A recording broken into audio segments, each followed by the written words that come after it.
Hi guys, my name is Anton Voroniuk. I'm the Chief Executive Officer of Skills Booster Academy, and I'm happy to see you on our online conference PPC Day.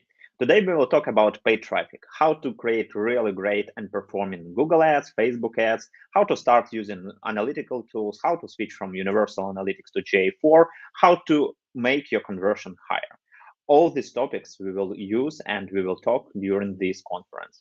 Our main goal is to share knowledge about effective digital marketing tools and give the best performance for your projects and your digital marketing career.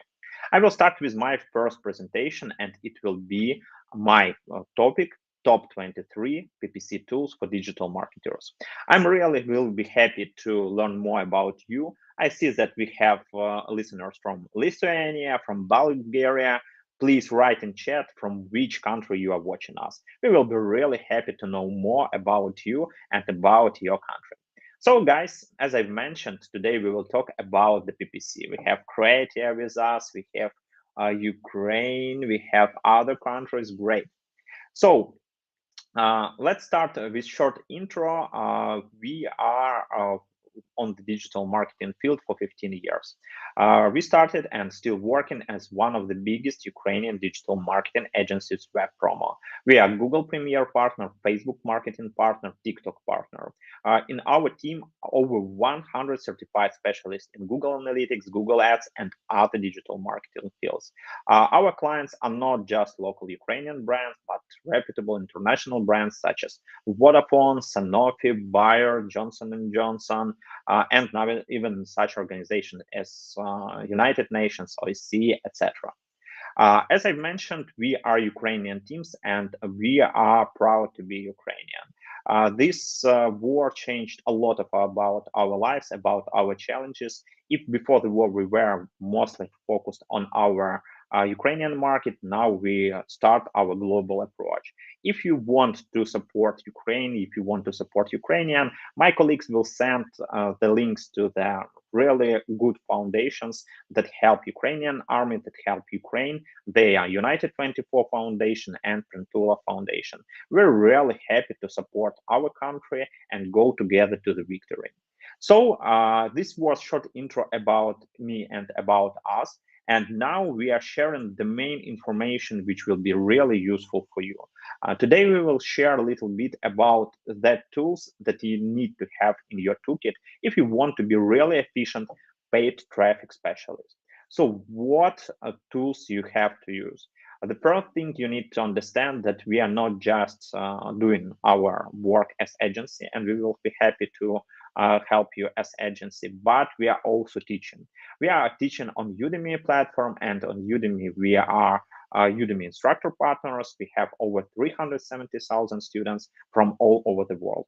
The last report about our geography, it's like 197 countries. It's really crazy. I'm happy to have such great audience, and happy that part of this audience is watching today our conference and learning more about different digital marketing tools. So guys, let's start with the toolkit. As I mentioned, I will start with the best toolkit that you can use and you can share with your team and make your digital marketing and paid traffic better. As we have the year 2023, I have 23 tools that you need to use in your regular work as PPC specialist, as digital marketer, as marketer, etc.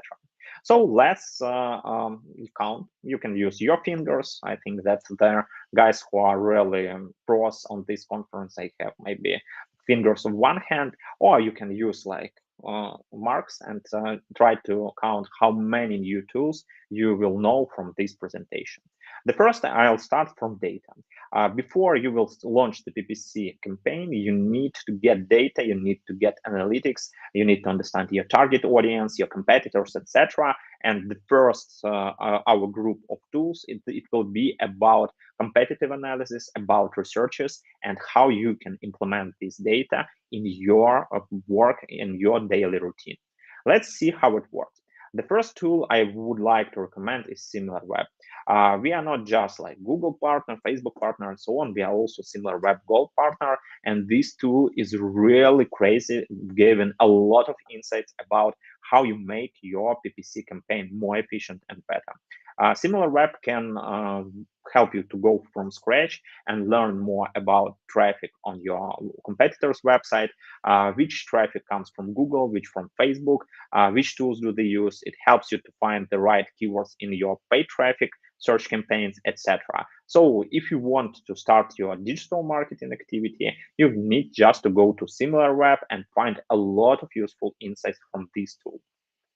As I know, a lot of digital marketers already use this tool, so you can put plus in chat if you already use SimilarWeb, minus if you don't use this tool. But I recommend to start use it on regular basis because in our work, in our campaigns, preparing briefing clients, etc., this tool really helps. The next tool that is really helpful is SERPstat. When you start your search ad campaigns, you need a lot of insights. You need insights about keywords, about ads, etc. And if we talk about SERPstat, this tool is really great to help you to find all these insights, fruitful insights. And if similarweb.com can be used totally for free, you can just good to go similarweb.com and examine your competitors. In SERPstat, you can create free demo account, register, and for 7 days you can examine all your competitors, all toolkits they use, etc., and learn more about the paid traffic campaigns, optimize your knowledge, implement some insights in your traffic activity, etc. So SERPstat is also a must-have of tools you can use for your digital marketing approach. Think with Google.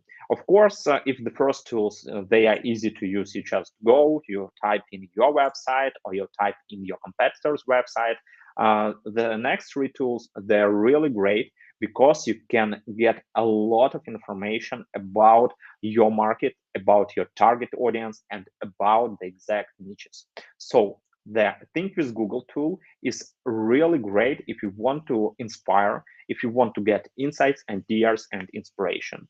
As you see, this tool is really helpful if you want to find more details about exact market. For example, Ahmed is from Egypt and you want to know more about African markets or about Middle East markets, you can just go to Think with Google and to find their exact information about what is working on this market among Google Toolkit, how to use mobile advertising, how to use YouTube, what display advertising tools works, how to automate and optimize your digital marketing activities. All these and more you can find in Think with Google. So the next, Facebook for Industries. Facebook for Industries is really the great tool for searching insights how you can use Facebook ads in exact niche or exact industry. You don't know how to use real stories, etc. You don't know how to make it efficient. Just go to Facebook for Industries, trying to find your exact niche. For example, it can be e-commerce, it can be retail, it can be gaming, and try to examine your niche, find their surveys, insights, and detailed information. The next toolkit is TikTok. TikTok is really a rising star. A lot of businesses started using TikTok in previous years, 2 years ago. And of course, it's like maybe 10, 15% of media planning and media budgeting for a lot of markets. If you want to use TikTok as an efficient tool, if you want to start using TikTok to get more audience and to start TikTok ads, just go to TikTok's creator portal, find more insights, learn more about this tool, how you can implement them, how you can use the best performing ads and the best performing creatives. Don't hesitate. Go to TikTok creators portal and find a lot of useful information there. So the next one is BrandLift, BrandLift 2.0. This tool is the part of YouTube survey. If you want to start your YouTube ad campaign, you need data. You need proof that everything is going good, everything is working, and YouTube BrandLift is a great tool that helps you to find insights, how your brand awareness, how your brand metrics, etc., grow when you start your YouTube ads campaign. This is about measurement. This is about efficiency. This is about how to understand all efficiency of YouTube video ads and make it more efficient, give more value to your brand and to your company. Google Market Finder, another great Google tool. As I've mentioned, we have audience on our courses from 197 countries. And one of the most challenging things for them, for us, is how to start selling your services and your goods to the whole world. Which markets are more interesting for us? Which markets will be really good challenge to start? And Google Market Finder is a really great tool that helps you to find the most relevant markets for your products and your services. So if you want to scale your business, if you want to scale your Google Ads campaigns, don't hesitate. Go to Google, type in Google Market Finder, add your websites to examine, and you will find a lot of small ideas on which markets and on which countries you need to start your digital marketing activity. I hope you will use this tool and find for your business and for your project new opportunities and new challenges. So we talked about 7 different tools that help you to find more about your competitors, to find more about new markets, about insights and creative that can work and be really efficient in your business and in your collaboration. What's next?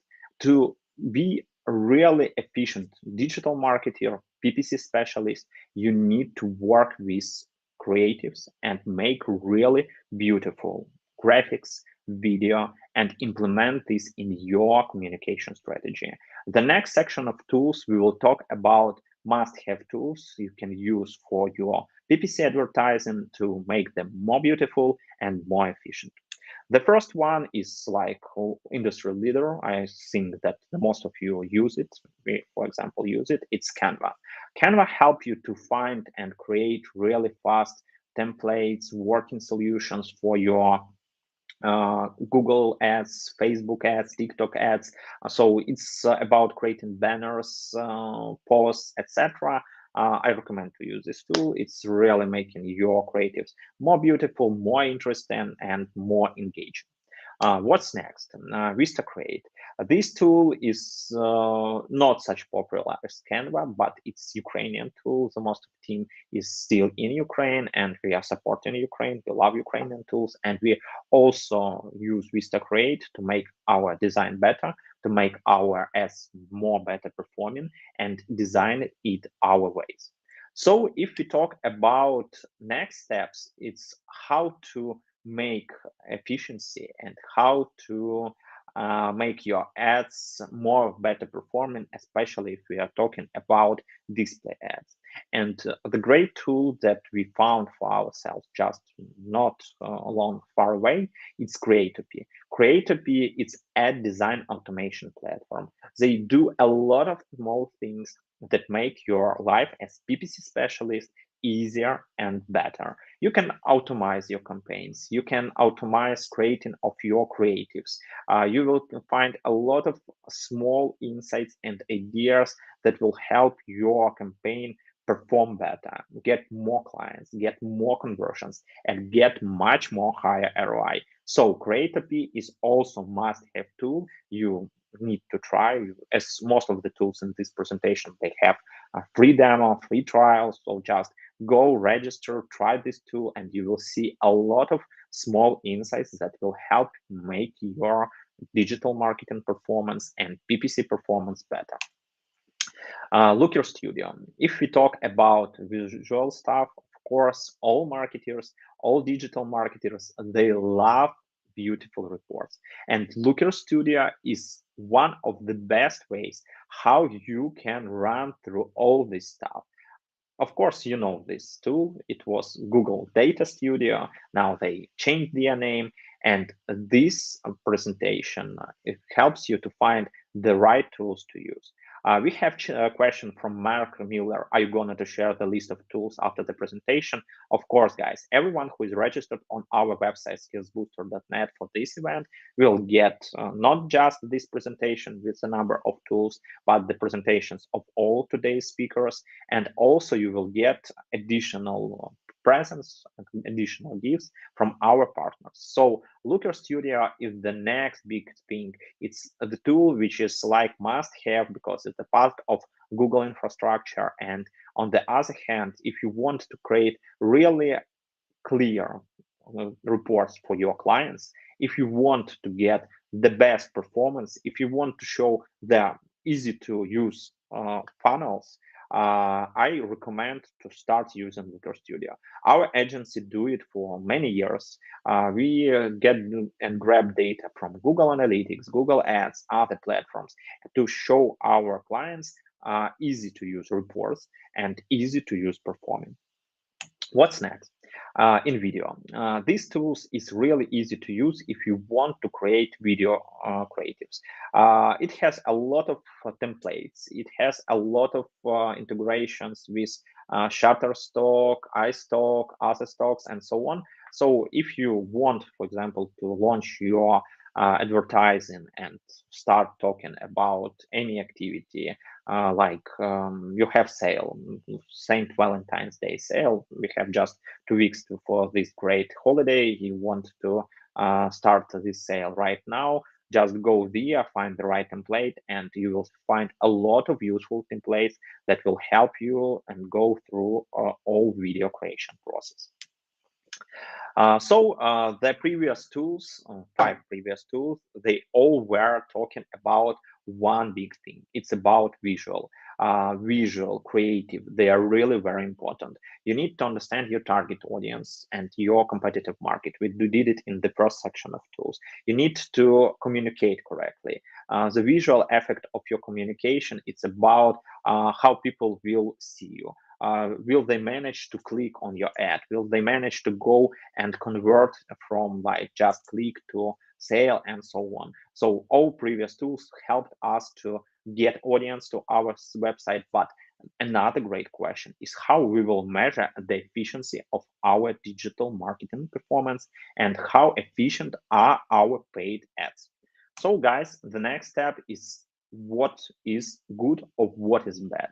So the 13th tool in our toolkit is Google Digital Maturity Benchmark. This tool helps you to understand what is good and what is bad. You can compare your metrics and the efficiency of your campaigns with what other markets perform and what works better. So we just go to Google Think with Google platform we mentioned in previously. And among tools there, you can find Google Digital Maturity Benchmark. It's on the one hand. On the other hand, you can just Google this tool and you will see a lot of fruitful presentations, surveys, insights, and all this stuff will help you to be really efficient as digital marketer and understand which metrics are okay and which metrics you can make better. So the next slide, it still seems like you are captain, you are talking about the thing, everything. No, but this is the year of Google Analytics 4. GA4 is coming, and all marketers are unhappy. Not a lot of them already started using this tool, but in our courses on Udemy, we are talking about how to move from Universal Analytics to GA4. We have exact course about Google Analytics exam. So if you want to pass a Google Analytics certification, if you want to be Google Analytics certified, for example, I passed this exam maybe 10 times or more, you just can go to our Udemy course and get this knowledge. So Google Analytics 4 or GA4 is a big thing in the analytics world you need to start to use. I'm conservative in this question. I've always first opened Universal Analytics, but after that I say, no, I go back to J4 and start finding information and managing this in J4. In July 2023, Google says that they will stop proceed the data in Universal Analytics. Of course, it's crucial for marketers. They are unhappy, but they need to switch from old platform. They need to switch from Universal Analytics and start working with J4. setting reports, setting conversions, e-commerce, and so on. If you don't know how to do it properly, we can help you as agency. We can set up all this as web from agency. You can find a lot of information and learn how to do it in our Udemy courses. Just go to our Google Analytics course, our Google Analytics individual qualification course, and you will find a lot of fruitful insights there. So guys, what's the next? When you got data in Google Analytics, you need to build the right attribution model. What was the first and what was the last? You need to get and grab data from other platforms. For example, you need to get in Google Analytics data about traffic and about costs from Facebook ads, TikTok ads, other platforms.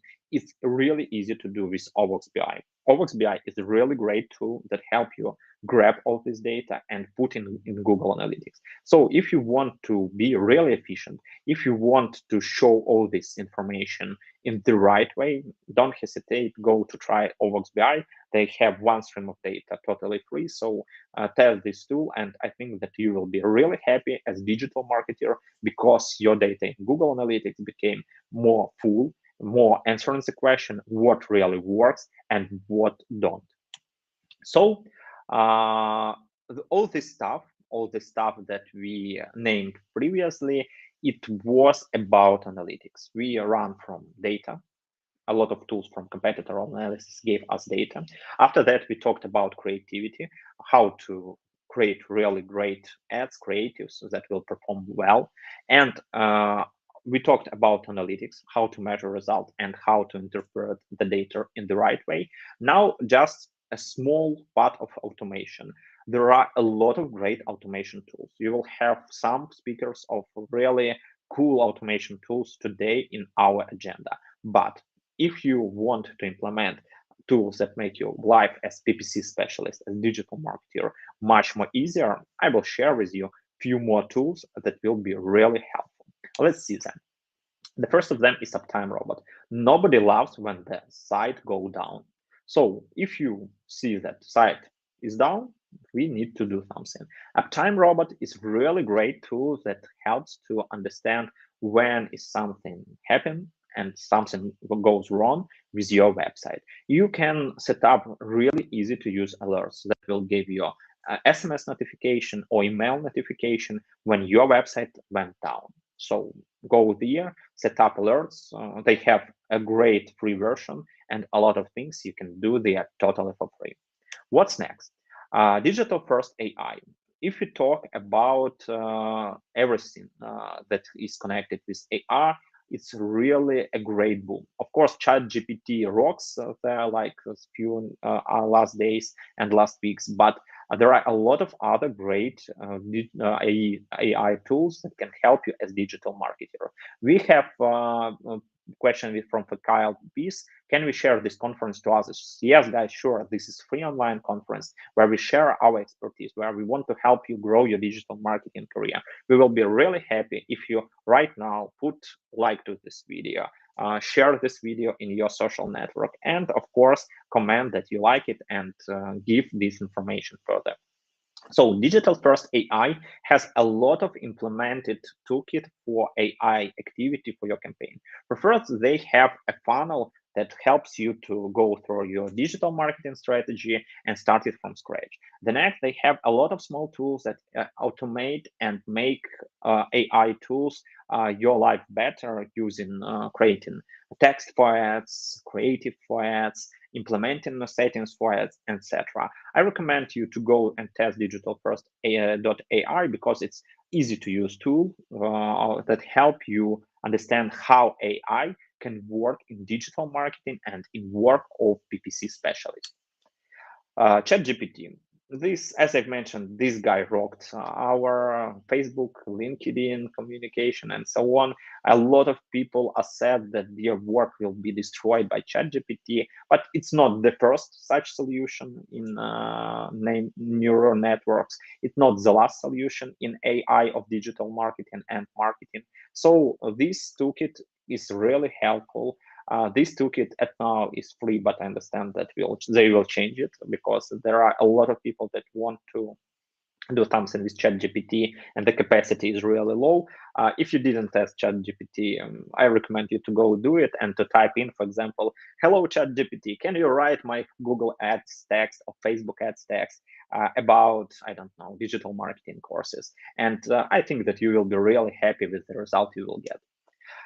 Save my leads. A lot of things on Facebook ads are not automated. Your users don't get email notification when they put a lead in lead form. You don't get this notification.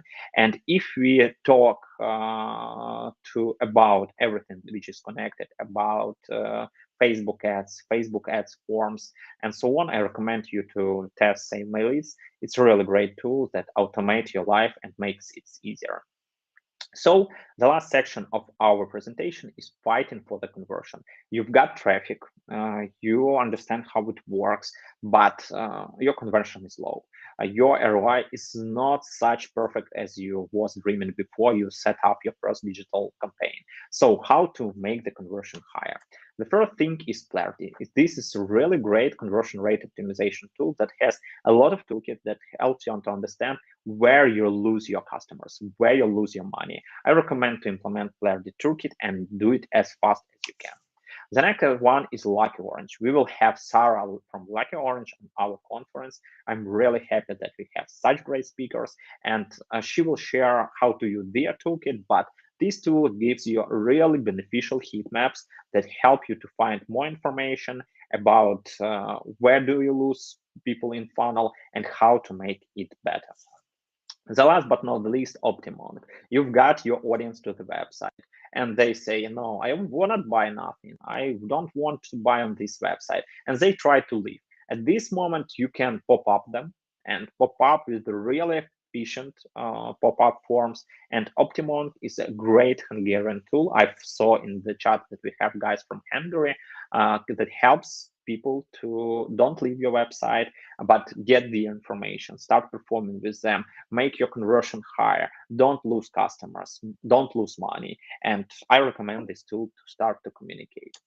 So the last but not the least in our company is Talk2. Talk2 is really great tool. If in the previous Optimum helped us to pop up users and start communicate with them, Talk2 helps you to push online chat and start saying, guys, don't leave our site. We have a great proposal for you. Ask your question. What do you want? We will be happy to help you. And Talk2 is totally for free. We tested a lot of online chats, and honestly, Talk2 is really beautiful. It's easy to use, it's easy to implement, and it helps to make your conversion on the website and make your performance from digital marketing campaigns higher and better. So guys, this was my presentation, 23 tools for digital marketers and PPC specialists. Please write in chat how many new tools did you get from this presentation. If it was just one, okay, I will be happy that you got just one. If it was 23, I'm happy that this half an hour was spent not totally wrong for you, and you get a lot of fruitful insight and a lot of useful information. So please type in chat how many new tools did you get from this presentation. And I'll share with you a few very important insights about our courses. As I mentioned, we have really great courses on Udemy platform. You will see them, and the average rank is 4.5, 4.6, a lot of good reviews, a lot of 5-star reviews from our students. So guys, you can be really happy if you will find more insight there. And this is really useful. So the first tool is the first course I want to talk to you with you is our Google Ads course. A lot of insights how to start your Google Ads campaign, how to perform it better, and all this stuff can be used for your digital marketing campaigns. The next course is Facebook Ads course. So just go to Facebook Ads course and you will learn more insights how you can start your first Facebook ad campaign. You can just scan this QR code or find coupon codes in our chat. Google Analytics certification. As I mentioned, Google Analytics is a big challenge moving from Universal Analytics to J4. Our next speaker from Google team will share how to do it in efficient. But if you want like a detailed manual, to-do list, just go to our Udemy courses and we'll share this information with you. Google Analytics main course. This course has a lot of data, how to set up goals, how to set up filters, how to use all new toolkit in GA4. So register there, use the QR code or use the link which my colleague shared in chat, and we will be happy to see you on our courses. The main thing that I didn't mention, we have the best price on Udemy for today. You see that the courses are like 80 bucks, 90 bucks, 100 bucks, but today you can get them for the best price on Udemy just for $12. Go to Udemy, use our links and register and make your PPC ads and digital marketing better. I will be happy to see you among our students and will be happy to help you because our courses have detailed and regular support. So guys, it was more everything about me. I think in chat that there are a lot of comments, but I have learned 20 other tools, 6 tools from Gabriela, Kenny 9 tools. Thanks, Anton. Can I use these tools in Romania? Guys, all these tools I'm talking, they are global. You can use them in Romania, in Hungary, in Nigeria, in the United States, in Ukraine, anywhere. So you just go, try it, and everything okay. Mark told that he can't count in one hand. Okay, Mark, I'm happy that everything works. Okay, guys, thank you for feedback. I want also to get Mark for me as speaker. Please put me from 0 to 10 how you love my speech. If 0, if you better go to work and do something else.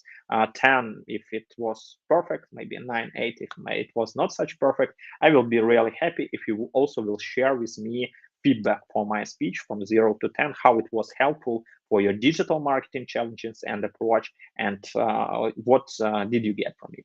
So guys, now I'm really happy to present our next speaker. As I've mentioned, this will be topic about GA4. Dmytro Ivliev is Associate Account Strategist at Google Ireland. Dmytro is an associate account strategist working in Google with UA clients. Dmytro has a broad experience across different business verticals and helped over 300 plus clients optimize and grow their business by efficiently utilizing Google Ads solution. So Dmytro will talk about GA4, the great trend in Google Analytics. We all need to switch there, and Dmytro will share how to build a solid data background for Google's smart solution. So Dmytro, hi, how are you?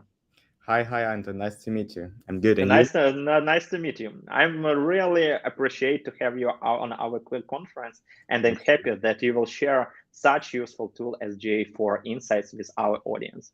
Sure. And let's get started. Let me just share my screen. Just a second. So the topic of today is going to be GA4, building a solid data background for Google Smart Solution. And as Anton, I'm going to be your speaker for this topic. And my name is Dmytro Ivliev. I'm an associate account strategist at UA Plus Market. So basically working with Ukrainian, Kazakhstan, and Belarusian clients. And down here, you can see my is so easy.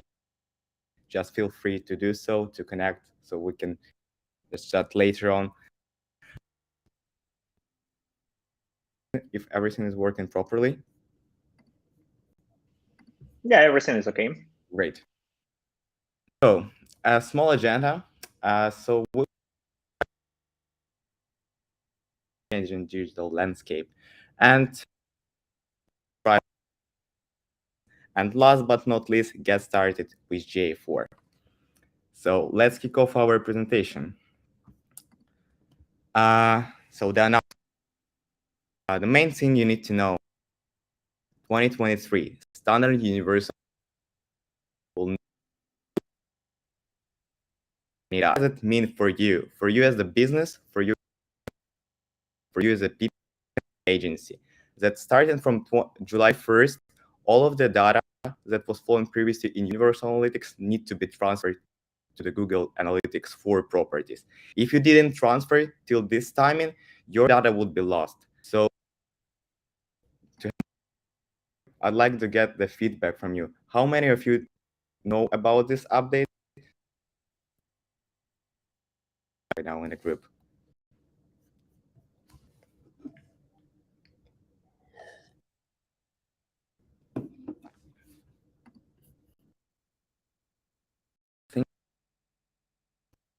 my presentation might not seem.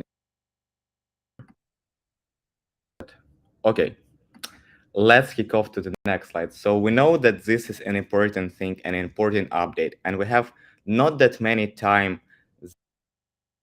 transfer actually to GA. Back to the roots and the background happened. Google decided to switch from analytics, universal analytics to GA4. So firstly, let's have a look at some numbers. So first one, 64% of consumers say they mistrust companies to protect their personal data and privacy online. And 57% of consumers believe that companies are selling this data. As a background, we saw an intermediate action from the regulatory changes, which we saw GDPR and CCPA are happening, impacting how data would be collected and used, as well as other, regulations that happened. Also, we saw a lot of the browser updates happening right now and a huge depreciation and restriction of third-party cookies and mobile identifiers. Also, user privacy control. We're seeing a demand for transparency over data collection that users want, and they want to know how data is used and for what purposes the data is used. So, and we see that this ecosystem will actually continue to evolve over the time. We see that the 3P cookies, third-party cookies, and app IDs are already provided diminished coverage, and we expect them to even disappear over time due to the regulations. Also, we see the granularity of event conversion data that will also continue to decrease. That is why we will need a lot of the modeling in order to restore those gaps in the data that we're operating with. And last but not least, regulations would also continue to increase and change. So that's why Google Analytics 4 is actually far beyond those even right now set expectations from the regulations, and we have still a lot to go to be protected. What does it mean for you? For you, that means that we need a new technology, right, that would provide us both with durability and complete view over the conversion data that we have. Also, we need to be kind of the attitude that we need to be having during this transition, to be, of course, agile, ready to experiment and adapt. As a new solution requires a new experience, they require time, they require curiosity as well in order to adapt to the current reality of the digital landscapes. And of course, an important part of nowadays, I think, PPC world, overall marketing world, is the automation and machine learning. We see that a lot of the algorithms and a lot of the tools are right now rely a lot on this machine learning algorithms and automation. So I think the main thing, we need to trust those algorithms, and the main importance is we need to provide those algorithms with the right data, with the proper data. And this we will continue as this topic of providing the proper data later on, of course. And also, I want you to treat this change from Universal Analytics to GA4 not as a threat to your company, more like as an opportunity. The opportunity to redefine advertising strategies you are having, strengthen measurement foundation, and build trust. Because as we see from the numbers that 61% of high growth companies are already shifting on a first-party data strategy. So we see that this is a trend that is going on right now. And I hope that you, your company, your business would be on the top of this trend. You just follow, and if not, follow the trend. So you'll be in the first adopters, and you'll be ready to implement and ready to scale this. And second important number is that when people trust a brand, they're about 2x willing to share their personal information. So we see that the power of brand is very important, and it's still in place. So that was a bit of the background, right? What happened and what regulations needed, what customers needed. And right now, let's have a look at what was the answer from the Google side, right? What the Google as a solution came up with, and what are the capabilities of using this tool. So J4.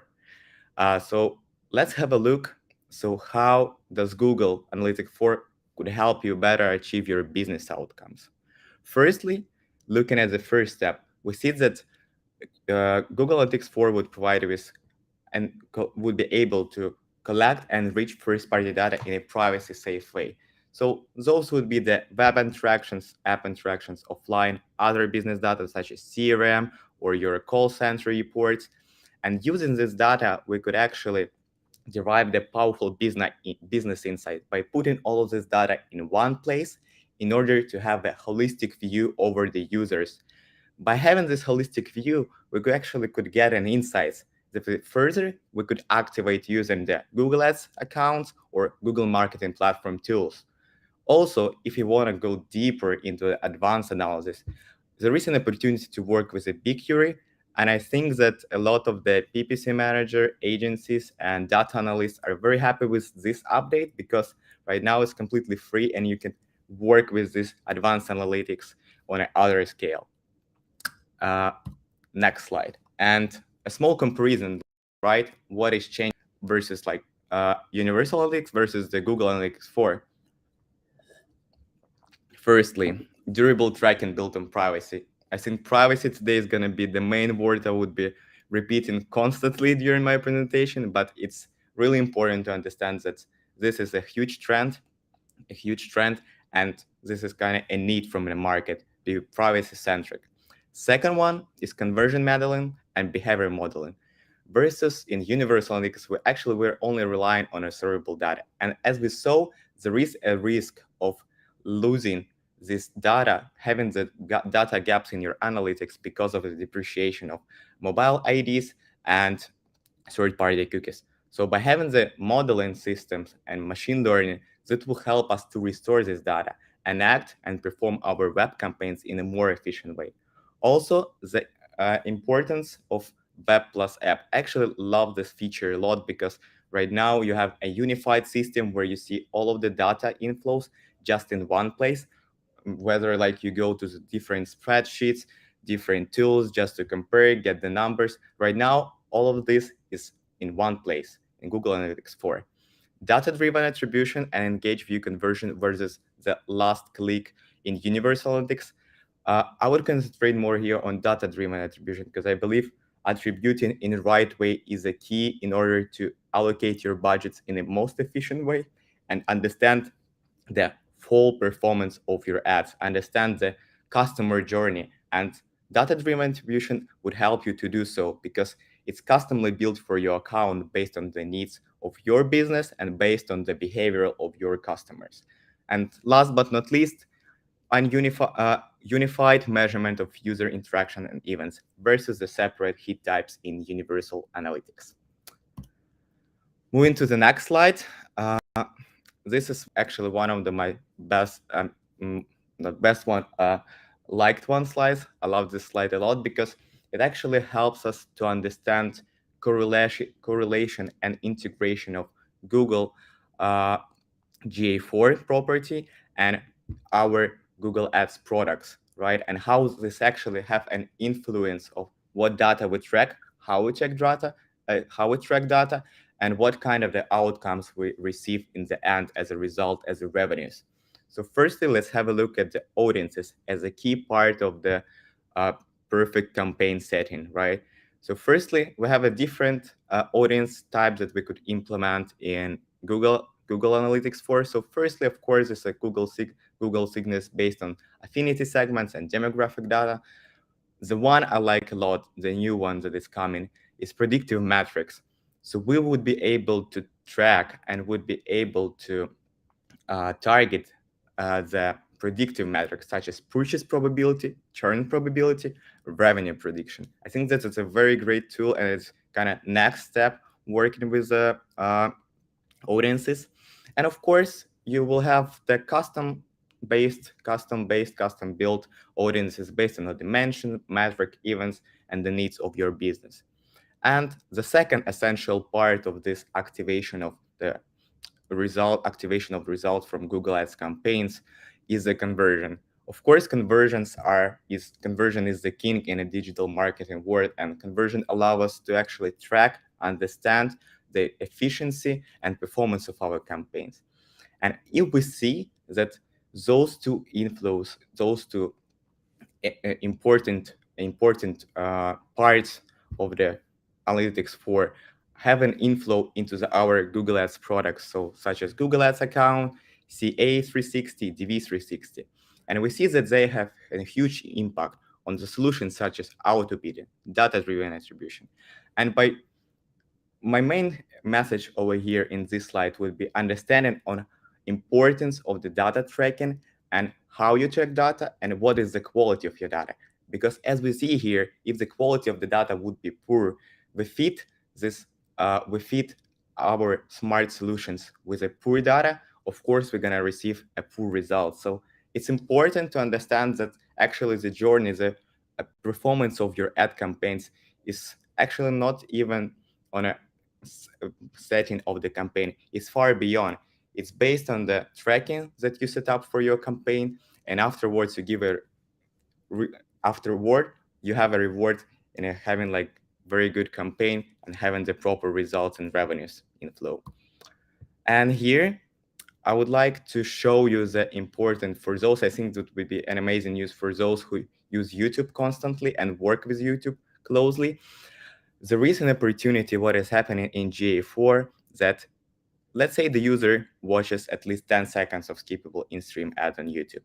Afterwards, within the 3 days, user converts on our website.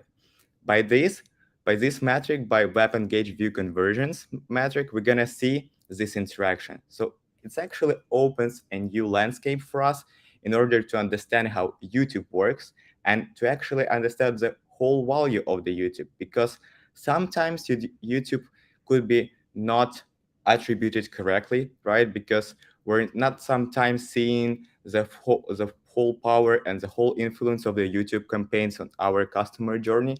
And this extra metric would allow us to actually see the whole picture and understand importance and correlation of YouTube in your marketing strategy.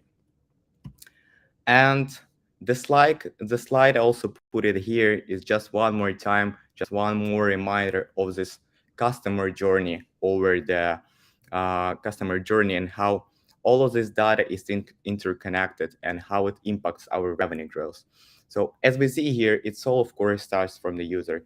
User is the king. They provide us with information, and as we saw from the previous slide, we have the audience list based on the user information. We have conversion data based on this. And afterwards, after we aggregate, collect, maybe restore, thanks to the modeling, some parts of the information, we have some data flows go into the campaign automation, optimization, measurement, and attribution. And by this, we could actually drive our revenue growth and drive our performance of the campaign. So as we see, the core is the data. One more time repeating this, but that's the key message over here. The data is very important when you work with a smart solution. So if you want them to work properly to bring you results, it's smart to start from the tracking, to start from the Google Analytics 4 and how you track and collect your data. And last but not least, let's see how to get started with GA4 and what are the essential steps behind the GA4 implementation, what we need to do in order to set up GA4 for your business, for your Google Ads account. So as we see here, I hope that right now you are at least at the stage 3 or 4. I'll tell you why. Because it might seem that there is plenty of time left. We have half of the year for this transition, and you think, okay, I might do this like in a month or two, but actually act now. I'll tell you why. Because as we see, there are a lot of steps to come through when working with GA4 and when adapting to GA4. And it's very important to keep track of the data and just have the tracking of the historical data you have. So by this, you will have understanding that, and you're making sure that your campaigns will not have any impact, that this transition from Universal Analytics to GA4 would be as smooth as possible without no stress for you and for your results, for you as a business owner, agency, or PPC strategist, and of course, not having an impact on your campaigns, ad campaigns. So let's have a look at those stages. So first of all, it's just the basic implementation. which takes not much time. You just set the basic metrics, check if everything works correctly. Then you actually go for more advanced settings such as setting up the events, conversions, and user ID integration. The third stage is the audience activation, and fourth and fifth stage is actually the transformation and migration from the universal analytics to the GA4. So in this stage, your main points that you have to do is to transfer data to, let's say, Google Ads account, start to collect data over there. And afterwards, when you see that you have enough data, you're able to actually transform and make this a smooth migration between Analytics 4, between Universal Analytics to GA4. And let's have a look at the why you have to do this now, because it's actually important, very important topic nowadays. Firstly, you need to remain competitive, right? Because some of your competitors might already did this and they have a historical data stored in GA4. Also reduce the downtime, because as we saw, historical data is very important, and historical data will help you to power the algorithm, would help you to understand, of course, how to work with Analytics 4, how it's working, because the interface also has changed, right? You need to adapt. Measurement has changed as well. So in order to understand, we have to have this extra time for unlocking, the whole impact and understanding how GA4 works. And last but not least, of course, avoid data governance risk and reduce time spent in analyzing data in different platforms. And a recap of my speech is gonna be, some kind of call to action on what to do. So firstly, prioritize your privacy readiness. You need to have a set up with your team the timeline of the implementation, understand how it works, understand what are the priorities in GA4 that you might have. Afterwards, after having the set plan, after having the timeline of this implementation, as we saw, half of the year. So actually right now is a kind of the last train that you can get in order to have this smooth transition. Get started to implement things, implement tagging infrastructure, and that would be based on first-party data foundation. And last, of course, evaluate the result. Evaluate the result based on your business KPIs, based on your marketing KPIs, and understand what is the value, the whole value for you as a business using GA4. That's it for my side. I hope that my presentation was useful for you. We went mostly as this very high touch, but the main point from my side was just to give you an kind of view on what is going on in the industry, what was the background for this transition, and what are the correlation between analytics and, let's say, Google Ads products, in order to have track and be ready for this transition, in order not to lose revenues and in order to have the campaigns run smoothly in your accounts. So if you have any questions, I would be grateful to answer those. Dmytro, thank you for such a great speech. Some questions, guys, you can ask question to Dmytro in chat. I have question about what features the most are recently asked from old analytics. I remember that at first you didn't add a bounce rate to GA4, and a lot of people were missing about that. Some filters were also missing. You have like a lot of data, a lot of questions to your support. What features that were presented in Universal Analytics and didn't move to GA4 people usually ask? So basically, yeah, the bounce rate and this kind of page-based metrics that were a lot. Actually, a lot of the people got used to them, working with them, and got comfortable with them. I would say the answer would be that we need to understand what is the core and how the Analytics 4 was built. We transferred from being the web-based, and if you see the logic of how Analytics 4 is working, is more app-based. So right now we're more tracking for your interaction with the user, how user interacts. So by this, of course, the logic is kind of switching, right? But we still have a lot of the metrics to see.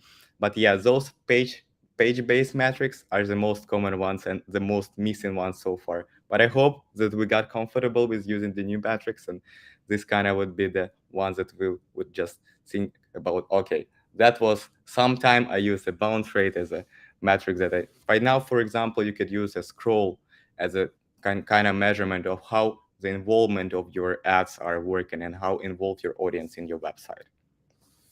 We have a couple of questions from our audience. Tatiana Ravska is asking, how do you recommend to download historical data from Google Analytics Universal to keep them? Actually, we cannot transfer data from Universal Analytics to GA4. But what you can do, you can set up both properties working right now at the same moment and collecting historical data. So that's why there's a kind of urgency in this. So in order to have this historical data and be able to analyze this, compare with Universal Analytics, see the difference, understand why this difference is happening, you need to set up it now. And of course, if we're talking about Universal Analytics after it would kind of, data inflows will stop, go there. Of course, you will have to keep track of the data that was basically previously stored in Universal Analytics. So don't be afraid of this. All of your data is there. It will be available for you at any moment. Great. The question from Maggie Angelova, does the YouTube new metric require additional setup? He was talking something about YouTube, yeah? Yeah. Just a second, because on the slides that I presented, what we need to do, we need to firstly link your property to Google Ads and activate Google Signals. So by this data inflow would go to the Analytics 4 and you would be able to see this measurement. Okay. The question about new features. What new features we need to wait in Google Analytics in the nearest time? That's the thing I cannot share with you, just being honest, because the NDA is kind of a strong thing in Google for sure. So just wait for the updates. Have a look at the Google Analytics support, because they have track of new features. But I could for sure tell you that guys are hardly working on improving and working to implement as many things in Google Analytics 4. So don't worry, more things to come for sure. So just we need more time, just more time for this. And I think that just knowing where to gather this information is the most important. I would say that support is the best page to have track of this. The question about Google Analytics individual qualification you have now two versions of exam. Yeah. Google Analytics about universal, Google Analytics about J4 examination. When they will be one exam, and how long will be still available the old certification in universal analytics? By certification, you mean, could you just repeat or clarify? Google Analytics individual qualification exam. Okay. This actually on Skillshop, yep. Okay, on Skillshop. This actually I need to double check from the with our marketing team or with the Skillshop team, because being honest, I'm not that deep, in this kind of thing. I'm mostly working with the clients. So if needed, I could follow up on this later on, just to get the information from the guys and came back to you with the answer. Great. And maybe the last question, what are the best practices and your best recommendations to start working with GA4? A lot of marketers, they have like nostalgic dreamings about Universal. They loved it for 10 years, and now they need to move to GA4. What are your best recommendations, best tips to start working with GA4? I would say, it's kind of a challenge not only for you, it's also a challenge for us, because personally, I was also growing, with universal analytics in my heart, and just learning how analytics works based on the universal analytics. So I kind of feel the pain of all of you, but I think the most important thing, of course, and the kind of intensive thing that you have to do is, of course, educate yourself and just spend time on how to understand how analytics 4 works. Just try to do same reports that you did and used in universal analytics, but finding, let's say, as we discussed, bounce rate. The bounce rate was essential, let's say, for some campaigns, and they tracked bounce rate a lot. So right now, try to find, an alternative. And as alternative, I named like the scroll down, right? If the person scrolled like 70%, 100%. So this kind of the metric that shows it from a different perspective. And the main thing, of course, is to educate yourself about this, understand how GA4 works, and get comfortable, with this, understand that this is kind of a switch that GA4 would be with us for a long time. just get comfortable with this tool and educate. Yeah, I would say those are the main parts from my side. We have just one more question from audience. Biska asked, how about API quota limits? Right now it's so low that we can't make a basic Looker Studio report for clients. Yeah, that's also a very common question, I would say, about the API quotas. That's also the thing, I'm not responsible for, and this is kind of from the engineering side of the Google Analytics 4. As I saw, all the updates will appear on our support page. So just being honest, not to talk, the thing I don't know and I'm not aware of. I would say that to check the support page, and I think we could expect this like API quotas to increase because demand for it is quite huge. So let's see how it will go. But yeah, from my side, I cannot guarantee it personally for sure. Dmytro, thank you for great speech. Thank you for answering the questions. We were really happy to have you on our online conference and hope to see you on our next events. Thank you and bye-bye. Hope you did like it, my presentation. So yeah, it was perfect. Okay, so thank you and have a great day. Bye-bye. So guys, we have Dmytro Ivliev from Google on our online conference PPC Day. Please put marks for Dmytro's speech in chat from 0 to 10. If you really loved it, put 10 to Dmytro. He will be happy to see these marks. If you think that it can be a little bit more perfect, you can put 9 or 8. And we are ready to present our next speaker. As I've told, we have like a wide geography of speakers today. I'm situated in Portugal. Dmytro was from Ireland. And the next speaker moves us to Asia. We have Anna Kravitz, founder of Mixed Analytics, and Anna is in Taiwan. Anna Kravitz is a founder of Mixed Analytics, which creates reports automation tools for Google Sheets. We will talk a little bit about automation because it's a really big pain for PPC specialists, for digital marketers, and Anna will tell us how to leverage APIs for paid search marketing. Anna, hi, how are you? I'm really happy to see you on our online conference. Likewise, nice to see you. How is the weather on Taiwan? Everything warm and clear or not? No, not at all. Very chilly now. But yeah, it's great to see you here. Really nice speech. And I even just added something to mine based on something that you were talking about. So I look forward to talking. Great. Really great. And I will be happy to wait for your presentation and you will share insights with our audience. Okay, perfect. I'm going to share my screen. So let me do that now. Okay. Okay, we see your screen. Everything is okay. Okay, perfect. So good morning, everyone. I'm going to be talking about using APIs for paid advertising and a little bit about me. Anton just introduced me, but basically I have a business background and am somewhat of a self-taught coder. I worked doing web analytics implementation, so mostly like Google Analytics and Google Tag Manager implementation, which involved a lot of kind of scripting and so on. And then went from that into founding Mixed Analytics, which makes Google Sheets extensions and is the maker of API Connector, which is the most installed API connection tool for Google Sheets. So a little agenda for today. I'm going to give an introduction to APIs. I know we're all from sort of different, maybe non-technical backgrounds, but APIs are important. So I'm going to talk about just an overview of how they're structured and how they work, as well as the benefits of using APIs, like why you would use an API versus logging into a tool through the user interface. I'll go through a use case of building a dashboard, something that is how I got into APIs, and I think a lot of people in marketing might find very useful. And then finally, I'll just talk about connecting with some different paid advertising APIs and different API tools. And if you have any questions, just drop them in the chat and I'll be happy to answer at the end.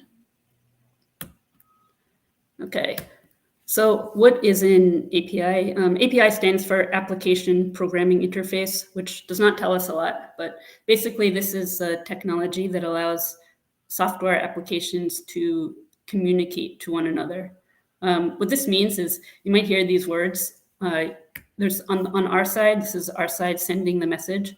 We are the client.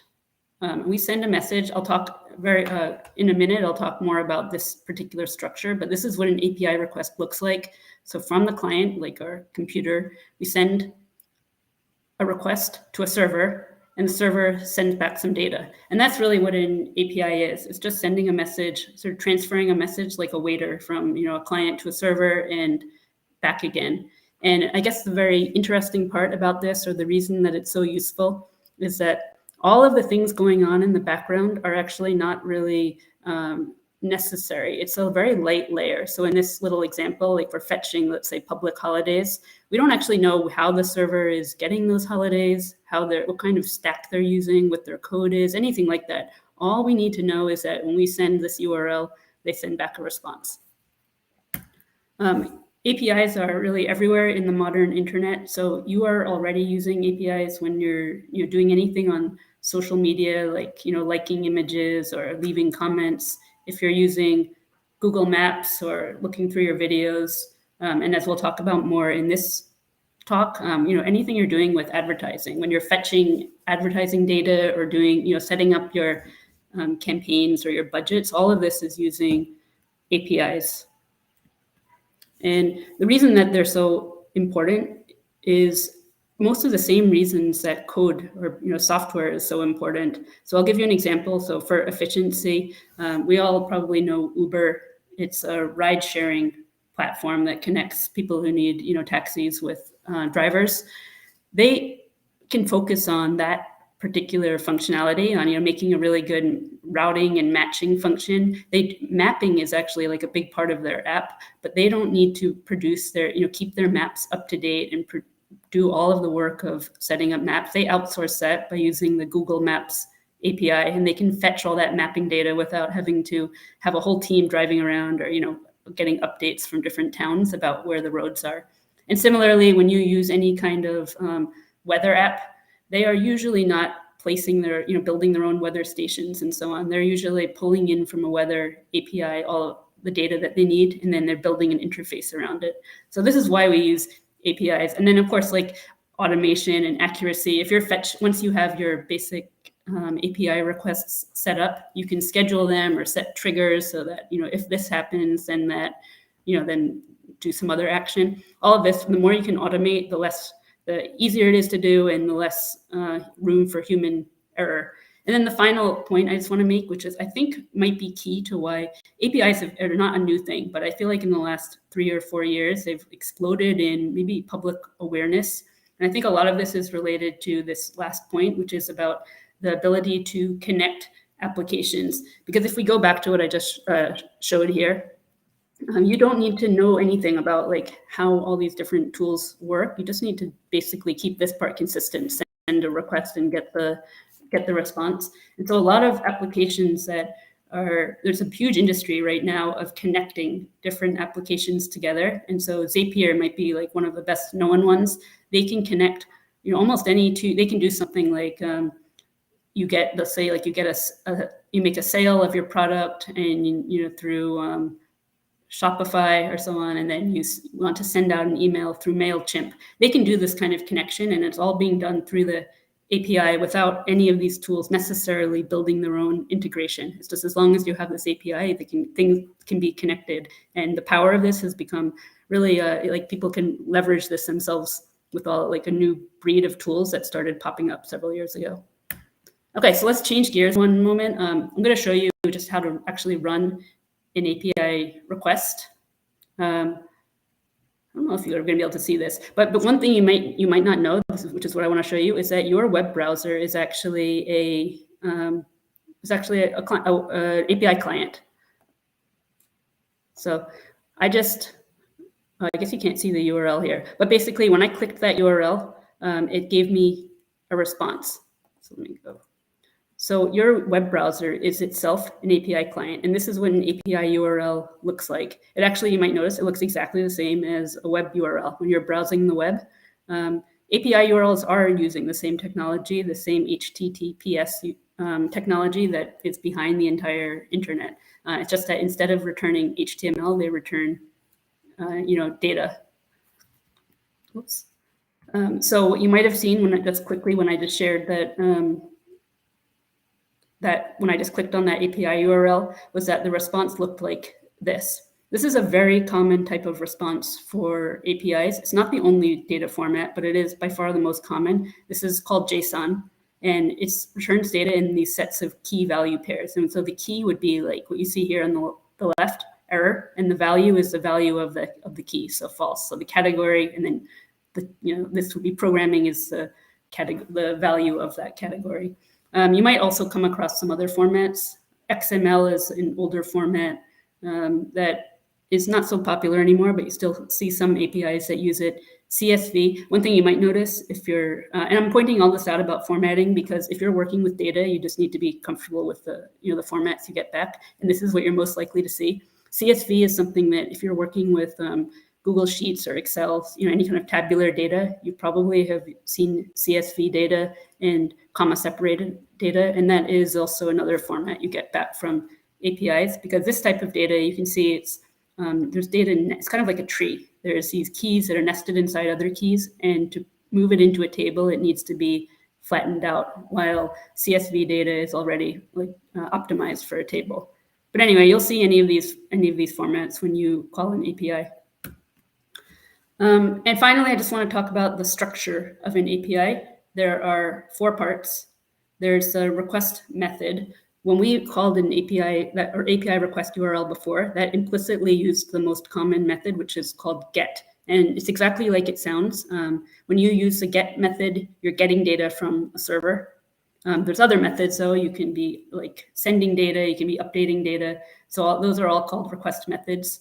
There's also a URL, which we saw as just like the URL you use to browse. And again, I'm talking here about modern APIs because in the past and even now, there's some APIs that work differently, but most APIs use this method of request URLs. And then request headers, which is where you have metadata about your request. For example, you might pass the content format that you expect to get, or some authorization, like similar to like an API key, which is similar to your password. And then a request body. And you would do this like one common place that you would send a request body is if someone signs up on your website, like creates an account, you might want to update a user database to say, okay, now there's this user and here's their name and password and their email address. All of that you would send in an email in a post request with a request body.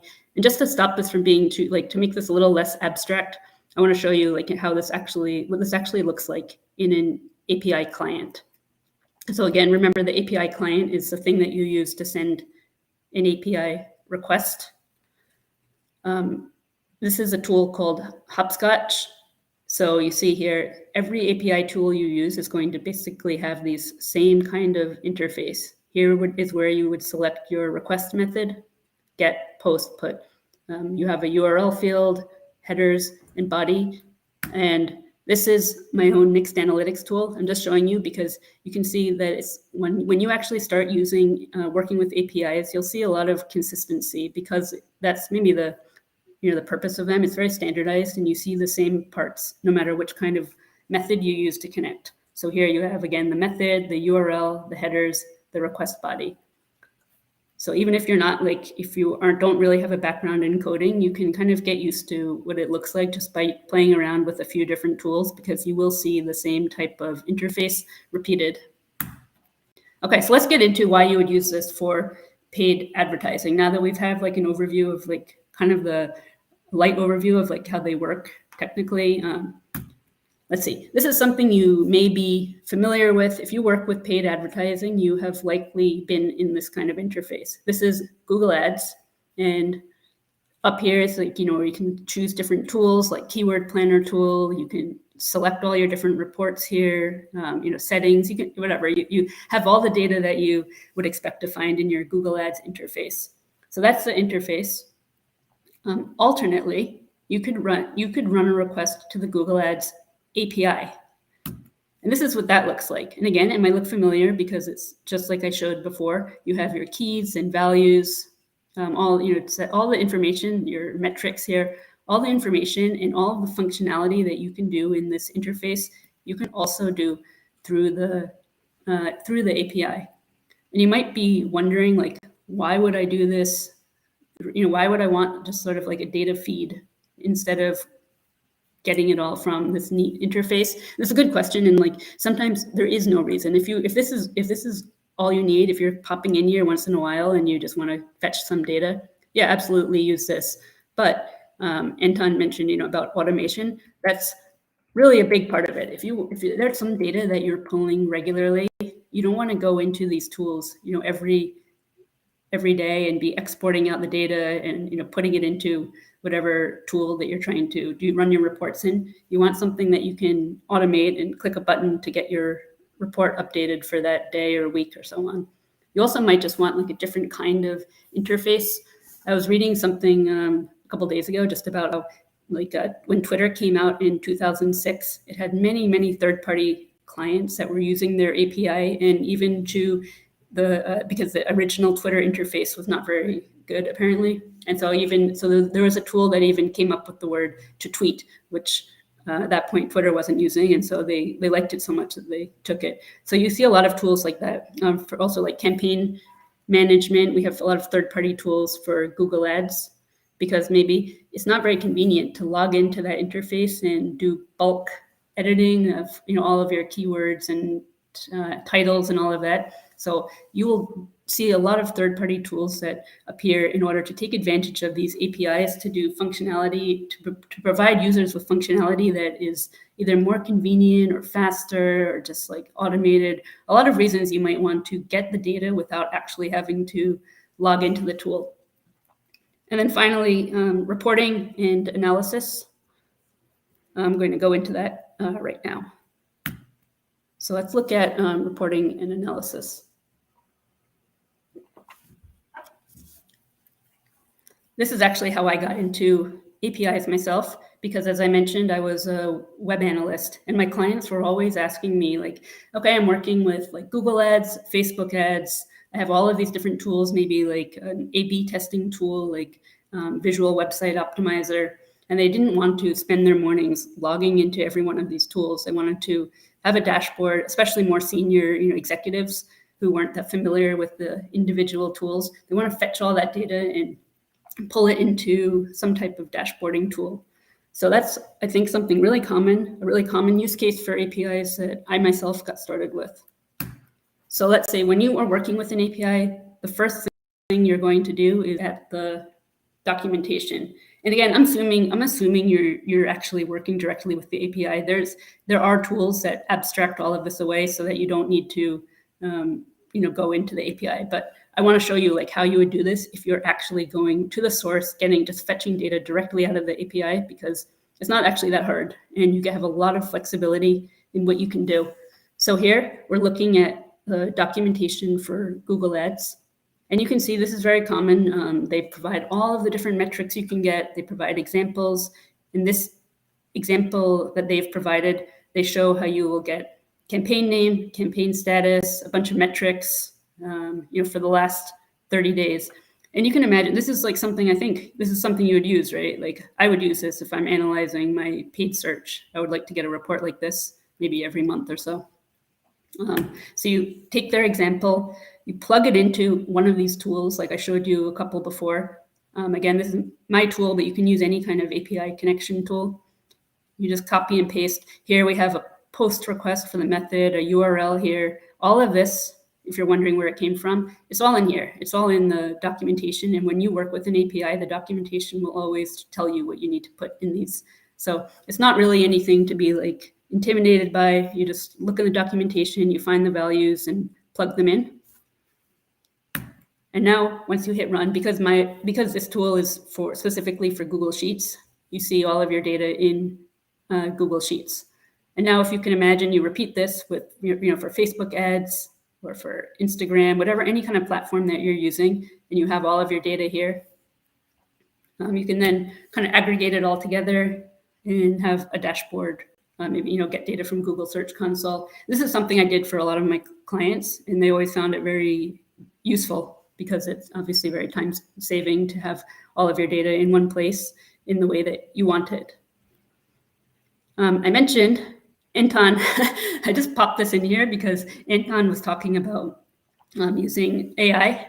And yeah, there's so many use cases with APIs. There's so many things you can do. So I just wanted to mention, like, if you go to openai.com, which is the maker of ChatGPT, which has been very popular in the last 6 weeks or so since it came out for public use, they give you these examples here. This is using a tool called curl, which is a very popular way for connecting to APIs. But the point is here, you have the same things I just mentioned. You have the URL here, you have the headers marked by an H, and then you have the request body, which is marked by a D.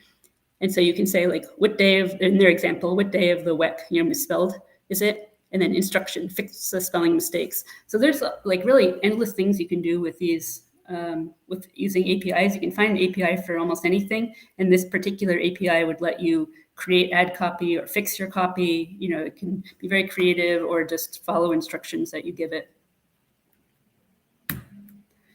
Okay, now I just want to go switch into showing you some talk about different tools and also different types of APIs. Broadly speaking, you'll come across two types of ways to get data from two ways to get data from different platforms. So almost every tool you use, like let's say Facebook ads, will have an official API. It's become so common that it's, I'd say, fundamental part of any website or application you're using. Almost all of them now offer an API which you can connect to so that you can fetch data without actually logging in. As for so if you want to do something like get your own account data, like find out how much you've spent or like manage campaigns within your account, you'll always need to use the official API. If we look now, though, at accessing public data, this is where it gets a little bit different. Actually, a lot of these official APIs are a little bit closed off either for privacy reasons, or they don't want to maintain it, or they are selling access through some other kind of like tool. So, like, for example, LinkedIn, if you wanted to pull something like I don't know, like all of the lawyers in New York or something, there's no API request for that, but it is something you could get if you actually just searched through their interface. And that's where these third-party scrapers come in. It's an alternative to official APIs. They're not official. They should be legal. I'm saying this because there's been, it kind of depends how they work. Generally, though, they are legal as well. But what they're doing is they're not pulling data directly from the official API. They're sending out robots and crawlers to scrape different websites and fetch the data. And you see this a lot with a lot of search tools. They are sending out. They don't have Google's own data about how they're ranking different search terms, but they might themselves send out billions of requests, like for all different search terms, and in their own database, they are storing that data and tracking it, and showing like how different search terms perform, which websites are appearing in different positions, and then providing that information through their own API. So these are really two different methods. So we have this one, and the difference really is, like, if you want your own private data, you will definitely need to use an official API. If you want to get some public data, you may want to look at third-party scrapers. As far as like payment, usually these official APIs, like Facebook, Instagram APIs, LinkedIn APIs, as long as you have an account, they're generally free. While third-party scrapers, because this is their own business, they're usually charging for that data. And then in terms of complexity, I guess this isn't that clear, because in this case, more stars means more complex, which we could say is maybe not a good thing. But the official APIs tend to be have a lot of options, so you can do so many things with them, which can add to the complexity. While these third-party scrapers that are just giving you like how many followers does like maybe different Instagram influencers have, stuff like that, they tend to be a little simpler. Or what are the search results for certain queries? This is all stuff, public data that third-party scrapers can get, and they tend to be a little simpler to use. So here's like a list of different APIs, a very, very incomplete list, because really what I just want to show you is that any kind of tool you're using here, Google Ads, Microsoft Ads, any of these, they will all have an official API. This is now becomes such a like fundamental service of any kind of advertising platform, that they all have it. Third-party scrapers, Hrefs, SEMrush, SERPstat. Rapid API is kind of interesting because it's click this. This is a kind of an interesting platform because it hosts all kinds of third-party scrapers that can be kind of interesting and have data that you cannot necessarily get through an official API. So worth just taking a look at.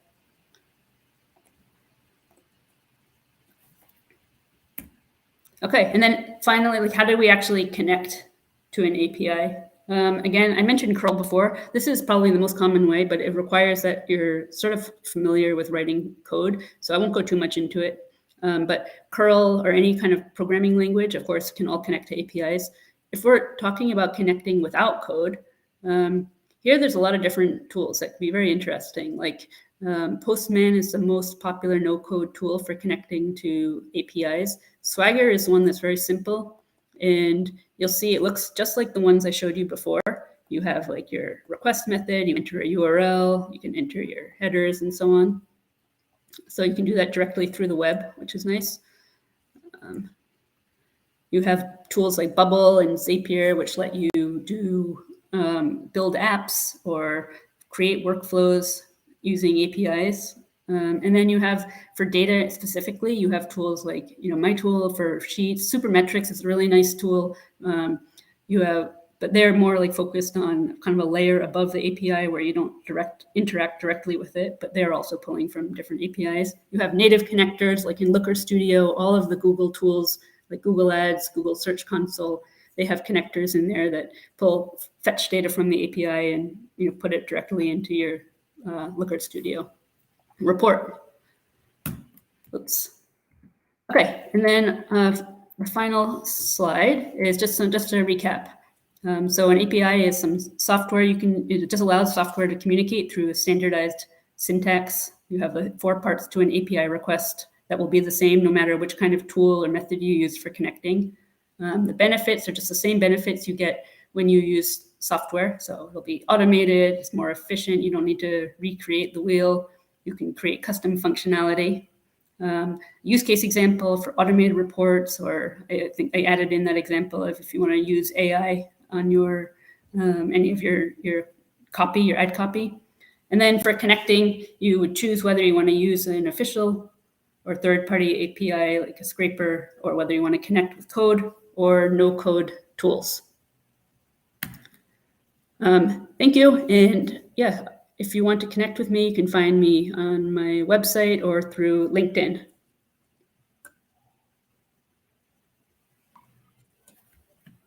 Thank you for such great speech. We have time for some questions. The first one, what risks not using official API? What blocks and other activities like regular issues in such activity? What do you think? Can you repeat that, please? What are the main risks if you don't have access to official API to Facebook or Google and try to grab data? Why would you do that? Generally, I'd say you should just use the official API. You can, especially if you're doing anything for private data, you would use the official API. The only time I would say that sometimes the unofficial scrapers can be useful, like if you are maybe the API doesn't provide that data. If you want to get some type of data, like let's say like number of Instagram followers or something, it can be either you can get data that you can't otherwise get through an official API, and it may also be simpler because most of these tools that provide data, like this type of data that they retrieve from scraping a website, because their primary business is to sell the data, they tend to make it much more easily available. While something like Google Ads, their business is to provide this whole platform. The API they're not focused on making a simple API that they're selling. They're not selling their API at all. So it's actually can be much more complicated to access. And so if you're not really interested in, I'd say it's actually with different tools that exist now, it's actually not nearly as hard as it used to be. But if you're really not interested in digging into the API, these third-party tools can be a lot easier to use. Great. We have some comments. Miglena wrote that thank you for this, was super helpful and detail. Yana wrote thank you for such an amazing speech. Maybe one more question. What is the most common situation when PPC specialists use Google API? In which cases, in which situations they start using it in their work? I think they use it all the time without necessarily knowing. I think anytime you're using like a tool to do your bidding management or to do like create your ad copy and do bulk edits, all of those are using the API. You might not know you're using the API because a lot of these tools are very polished. And so they've added a layer so that you really see that you're interacting with the API. But as far as like when you might actually know that use it while you're thinking, like I think it would be the same reason that I got into using these, which is that you start thinking, oh, I want to do some like automated reporting and I want to have access to all of the data. And so you start digging around in the API because there's a lot there. And it's once you realize that like, oh, there's actually like various no code tools to interact with it. And you have so much flexibility and power of what you can do through the API, and you start to think, okay, well, this is actually ends up being a lot more efficient than logging in and trying to, pull this out. So I think reporting is probably where a non-developer would start to look into using an API and get a lot of value out of it. In which case mixed analytics can be helpful for PPC specialists?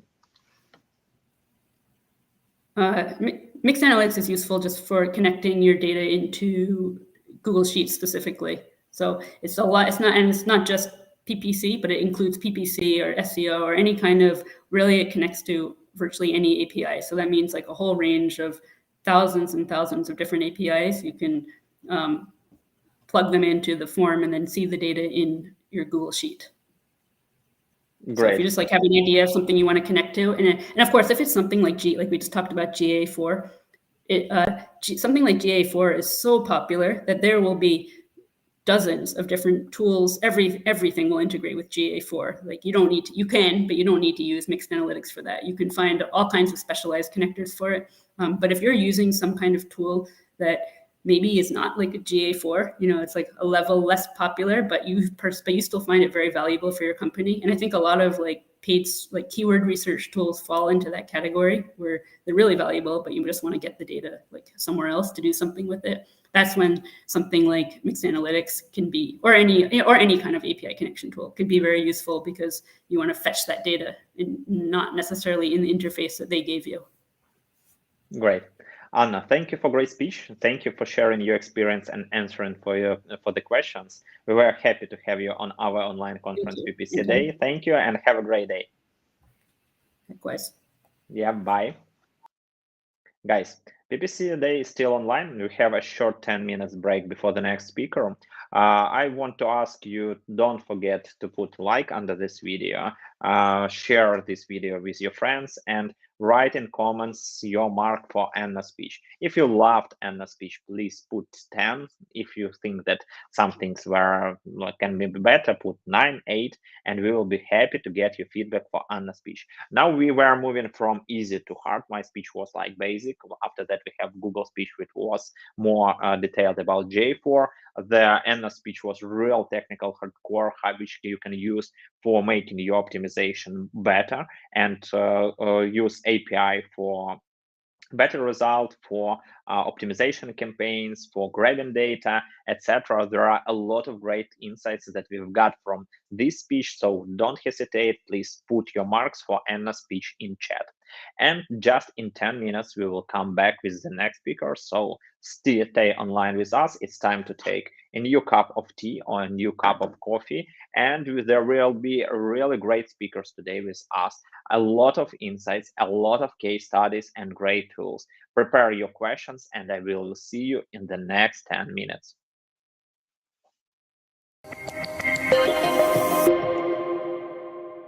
Hi, thank you for joining us today on our online conference PPC Day. For you, we have a special gift, 90% off on our courses on Udemy. Join us and learn more about paid traffic, Facebook ads, Google ads, and any other advertising tools. See you on my courses.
Guys, we are ready to start our online conference and talk more about PPC. We have a next great speaker with us.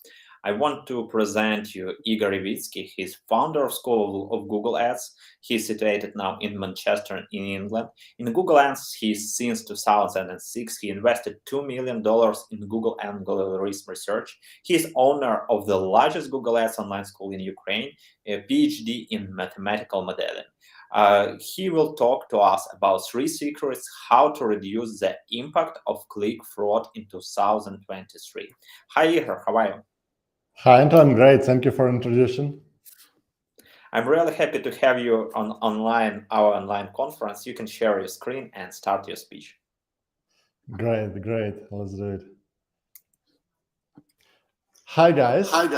Today we will speak. Oh, I will reduce my volume. Today we will speak about click fraud. Click fraud is one of the biggest problems in advertisers' world, and I will tell you how to reduce the impact of click fraud in your advertising.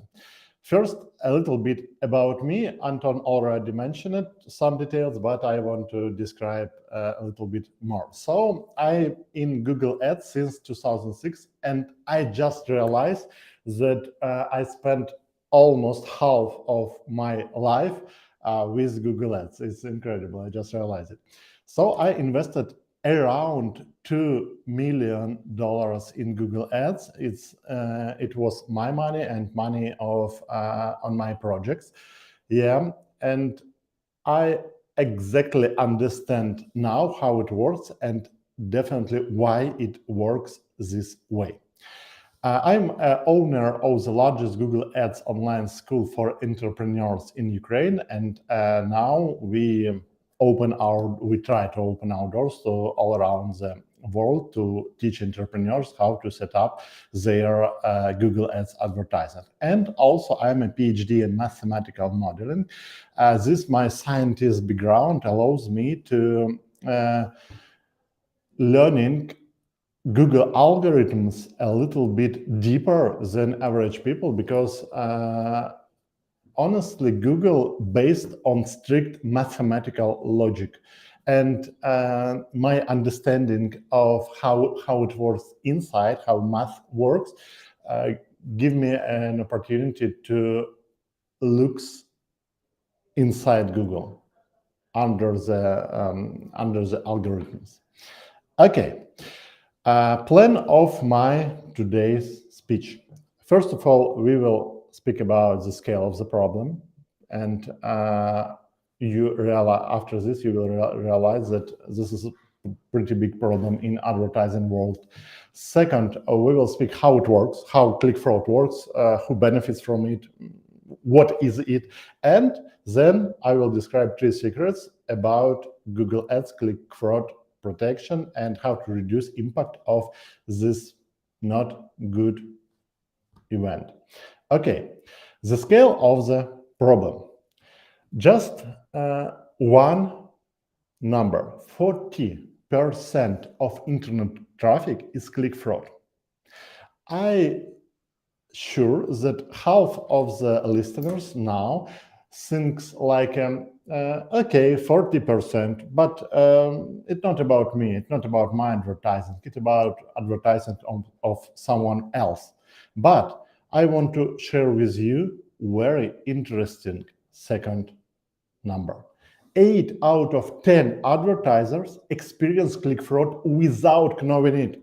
So you can just now thinking about, oh, it's not about me, it's about another guy, another advertiser, another Google Ads company, another agency. But in truth, 8 out of 10 advertisers experience click fraud. Even if you don't know about it, and even if you think now that all with your advertising all is absolutely fine and absolutely excellent. I will tell you a little bit later how to check the presence of this problem in your advertising. Next one, annual volume of click fraud is $65 billion per year. To understand this amount of money, just to imagine country like Bulgaria, and $65 billion is the gross domestic product of country like Bulgaria, not small countries, medium country. And this problem can spend gross GDP, gross domestic product of not a small country. And the most, I would say, the most bad news for today is that every year, the share of click fraud increased by 1.5 times. So next year, it will be definitely not 65 billions, but around, I think, around $90 billion. So what about networks where click fraud have the most impact? First of all is display advertising. Not only display like Google Display Network, but all display-related types of campaigns, like Performance Max, like Discovery Ads, like, of course, Google Display Network.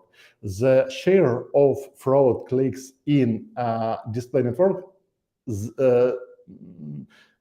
can reach up to 60% of all clicks. I'm sure if you already make an advertisement in PMax or Discovery, you know what about I speak. Next network that have near 30% click fraud is search. By the way, this data that I share with you this data was collected from real advertisers, so this is a data that based on a real investigation. Second is search advertiser. Search advertiser in search advertising near 30%, and the last one shopping in shopping advertising, the less impact of click fraud near 20%. And the very interesting statistics about areas that have problems with click fraud and that not have problems. As we can see, the most impacted areas is finance, is travel, and I would say politics, society, and economy. You can find here your area and just to imagine how much money you spent on click fraud in the past. Okay, we discussed the statistics, I'm sure now you realize that this is a real problem, not just a problem that somebody created from scratch. It's a real problem that affects, I think, everyone in the ads world. And I want to share with you how it works. So, first of all, I want to speak who benefits from it and why. Who do click fraud in our lives? So first of all is competitors. What they want to spend your budget. When they will spend your budget, you will have less money to compete with them. You will see the limited by budget notice from Google, and I would say they will win in this competition with you and them, because your budget will spent by bots and someone else, like click fraud, and their budget will spend on real customers. Next one, website owners. I just want to not just speak. Oh, Igor told me about this, and I nothing to hear about it. After this speech, try to go to google.com and type in Google, made for AdSense website, made for AdSense website. AdSense is the background of Google Ads. Google Ads, Google AdSense. Google Ads sell to advertisers click. Google AdSense give opportunity to site owners earn money thanks to show advertising on their websites. So try to type in Google made for AdSense websites, and you will find that there exists whole industry, a million of people who create websites only with one aim: to earn money. These websites usually very poor quality, without any helpful content to real customers. These websites with a lot of advertisements in ads in every place on these websites, at the bottom, on the left, on the right, it's a pop-up with advertisers.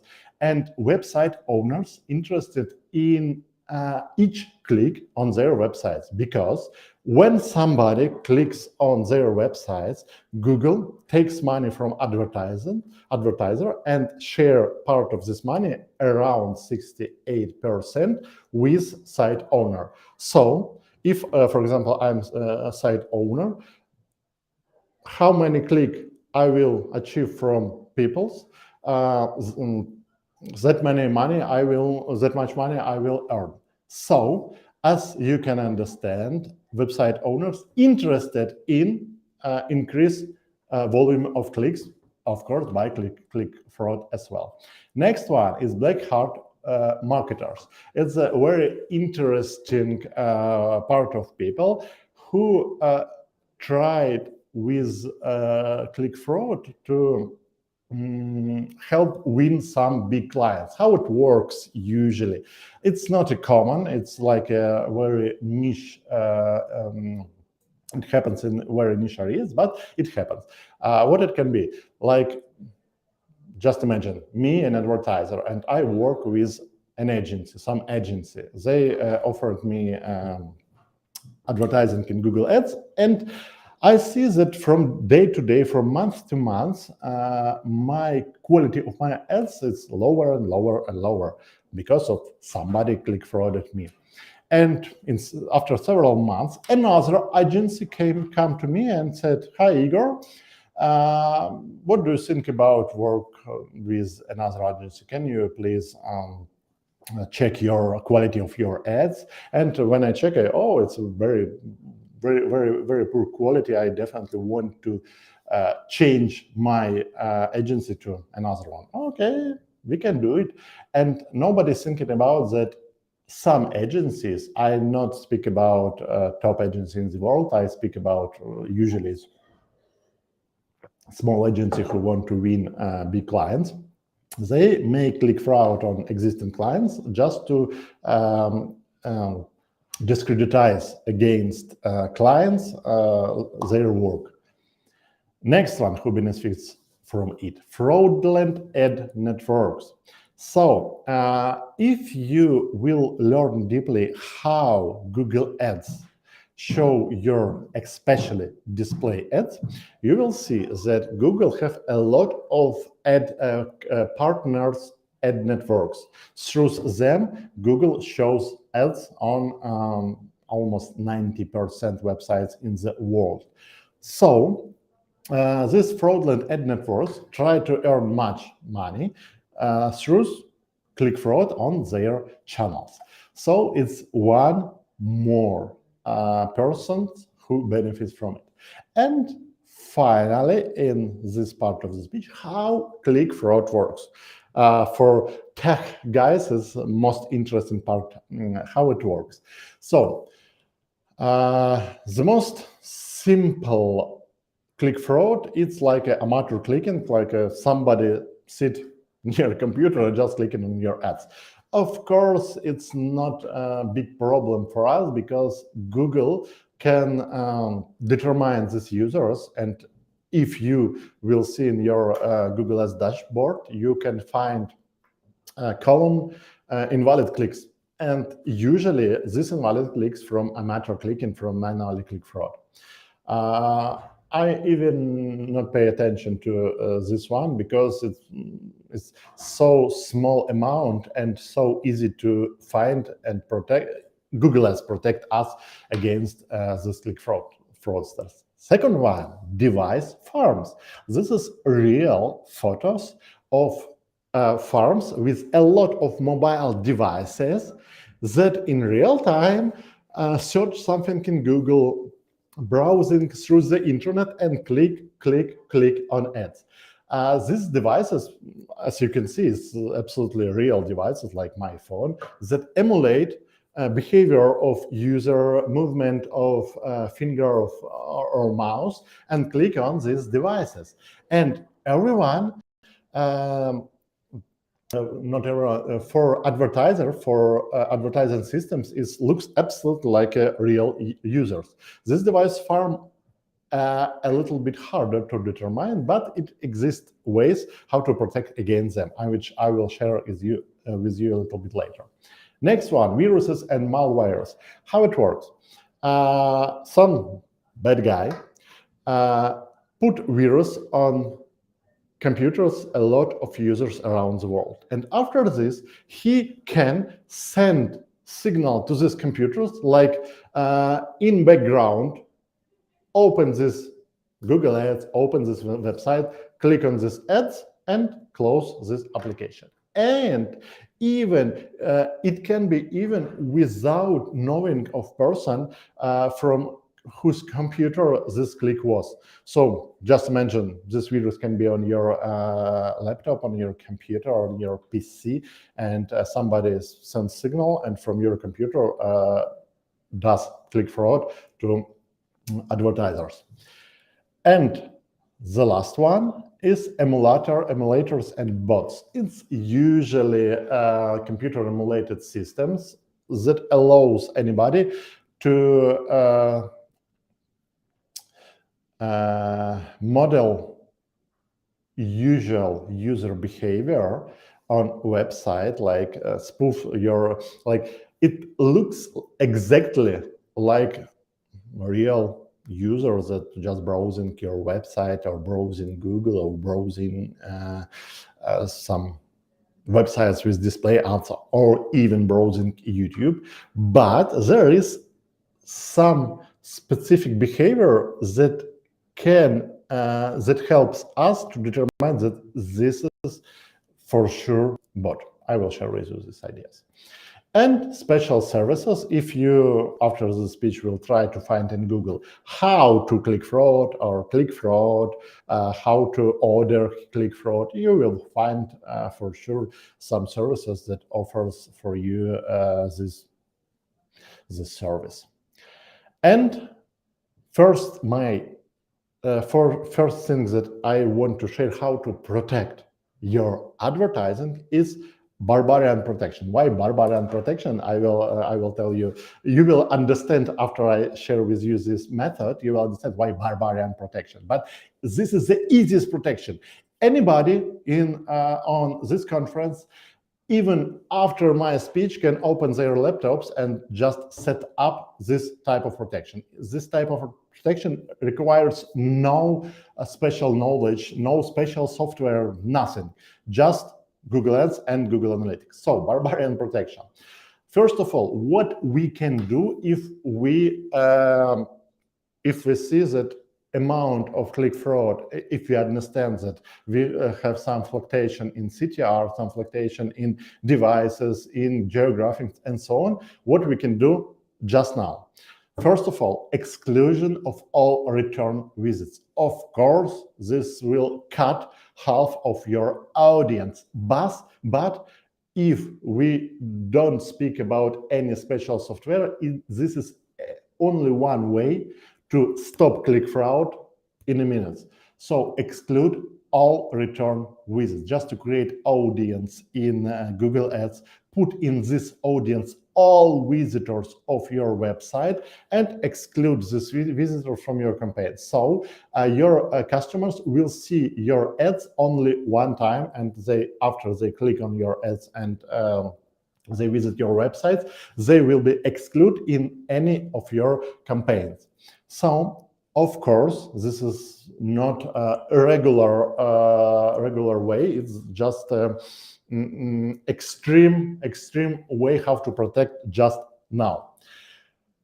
Second level of barbarian protection, it's exclusion of all only for 1 day. So you can exclude all visitors, and usually click fraud happens with some spikes in different days. So you can protect, if you see that, for example, it's also possible, for example, each Wednesday you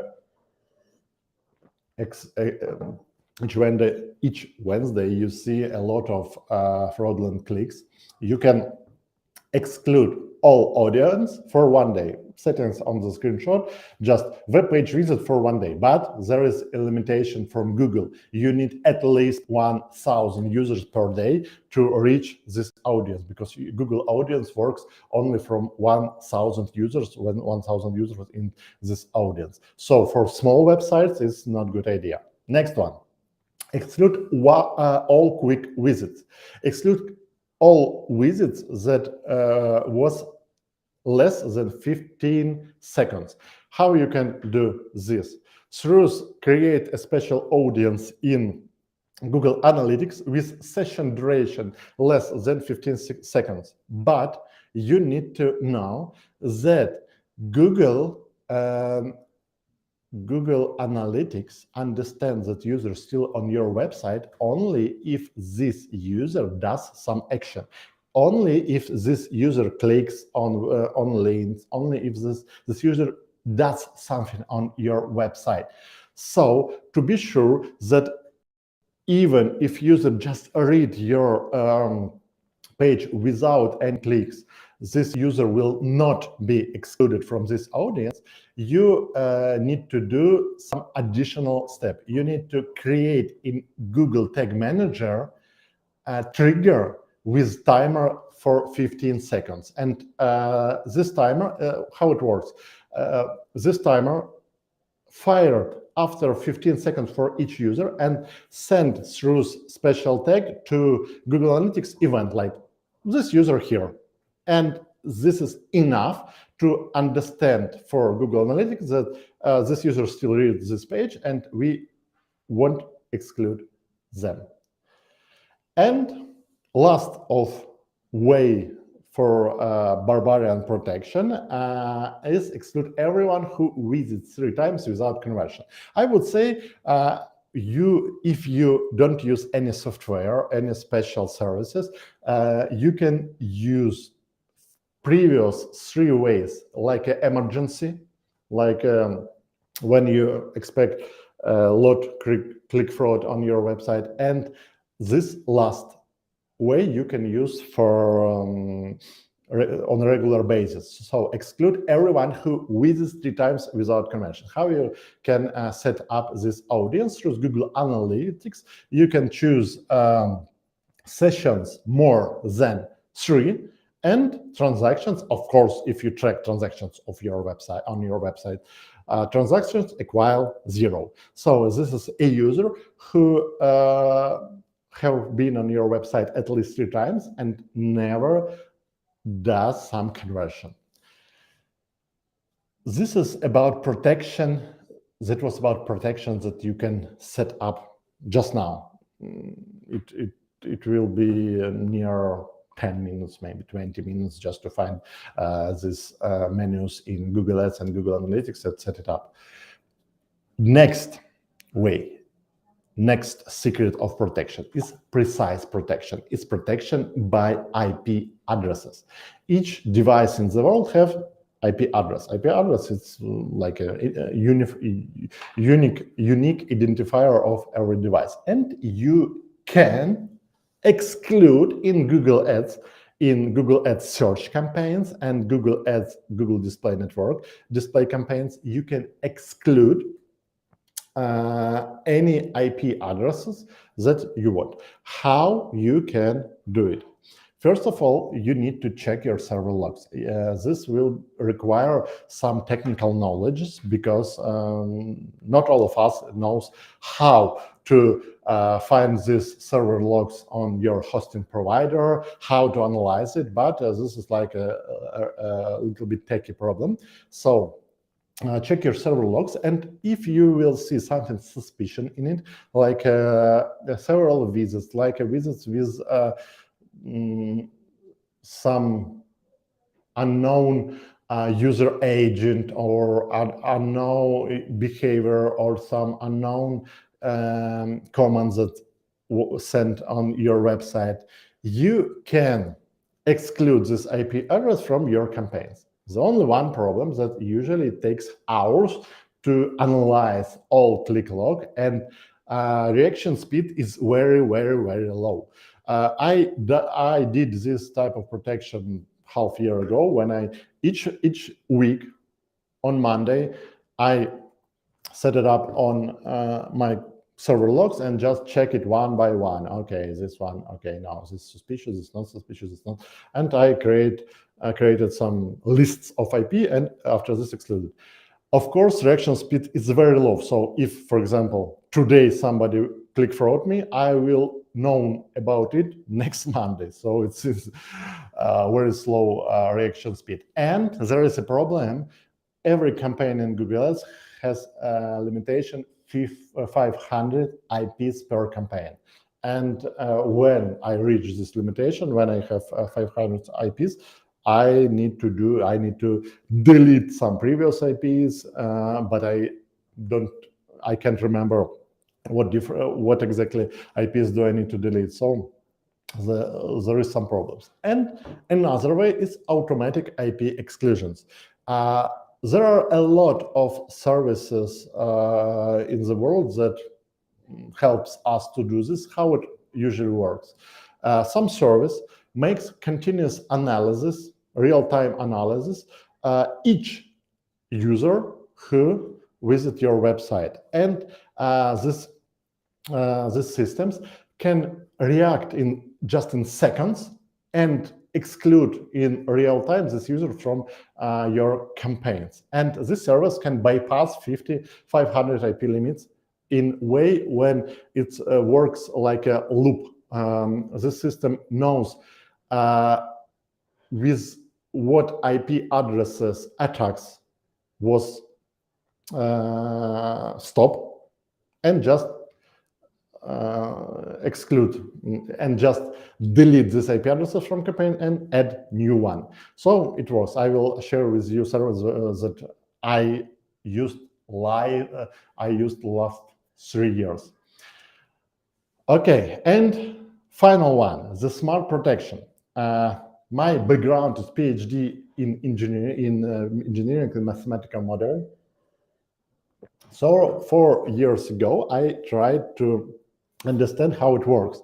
I made a multivariate analysis. I tried to determine what browser fingerprints invalid user has, how they identify themselves by user identifiers, what the biases in behavior of invalid user, suspicious user, and valid user. And I found some rules that can predict how it works. 4 years ago, I tried to create my own system for real-time protection. I hired several programmers, and they made for me a very simple system that protected me from click frauds. I would say that maybe it was one of the worst idea in my life, because I realized that after this that I need to take into account so many factors that I need to department of developers who can do it for me. So 3 years ago, last 3 years, I have used systems that called Lunio. This system allows me to, it's a comprehensive platform that allows me to exclude in real time any IP addresses that can helps exclude me any audience, and on the dashboard I can see how it works, how much money I'm save for my ads, and so on. So if you want to try my path, like through my own hands, my own system, you can, but you need to know that there is an alternative for it. So exactly in 30 minutes, my speech very close to the end, and I want to share with you one interesting thing. It's Google Ads cheat sheet. I created one A4 sheet from both sides.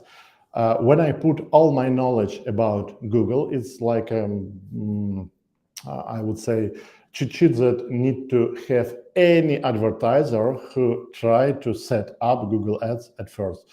And if you want to receive this Google Ads cheat sheet from me, just find me on LinkedIn and write to me cheat sheet, and I will send you in private message.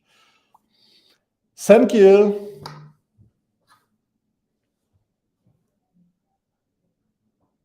Igor, thank you for great speech. We have just a couple of questions in chat. The first one, which was the source of data and statistics you shared at the beginning? It was, if we speak about the devices and so on, this is the total amount of statistics from a lot of clients along several agencies with whom I work. Mm-hmm. And the percentage of the click fraud, that 40% of traffic is click fraud, which source it was? As well, that's the same investigation across a lot of agencies around the world. Mm-hmm. We have a couple of questions like, will this session will be recorded? Guys, yes, it will be recorded, and you will find it on our YouTube channel, and we also will mail you after the conference.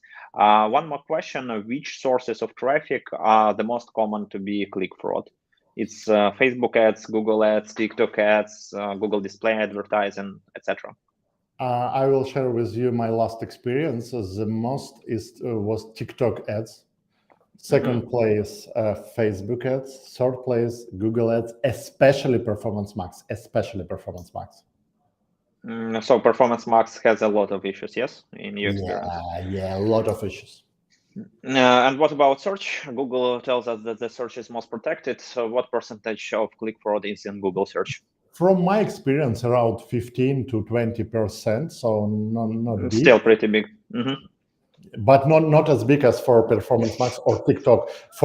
By the way, recently I tested Baidu with Chinese search engine, and there was 68% of click fraud, because on Chinese market, no one protects against click fraud. No one platform can protect now from click fraud on China. So 68%. 68% looks really bad. I think the Chinese advertisers are really not very happy with these digits. But as the closed markets with its own rules, they won't feel it. Igor, I want to say thank you for your great speech, for sharing with us and us answering the questions. Thank you to joining us today, and have a great day. Have a great day. Thank you. Guys, it was Igor Ivitskiy from Manchester, and now we are moving to our next speaker, and it will be Diana Aldea from Romania. She is PPC team leader at Creatopy, and with over 6 years of experience in the field and lots of conducted experiments behind. Diana will share with us the role of the advertiser in 2023. Diana, hi, how are you? Hi, hello, Anton. Thank you very much for the invitation. I'm fine and ready to present you my presentation. We're really happy to have you with us today. You can share the presentation and start. Okay, can you see my screen? Yeah, great. We can start.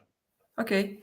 So, as I said, it's a pleasure for me to be here with you and to share some key insights regarding how I see the role of the advertiser in 2023, what will change and what these changes imply, because I strongly believe there will be some changes in the way we do PPC this year.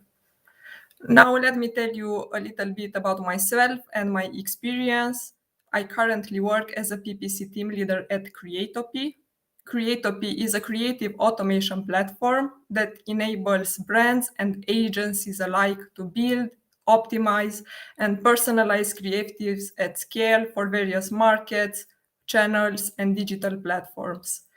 I've been working here for the past 2 years, but I've been part of the PPC world since 2016, and I must say I love everything about it, the good and also the bad.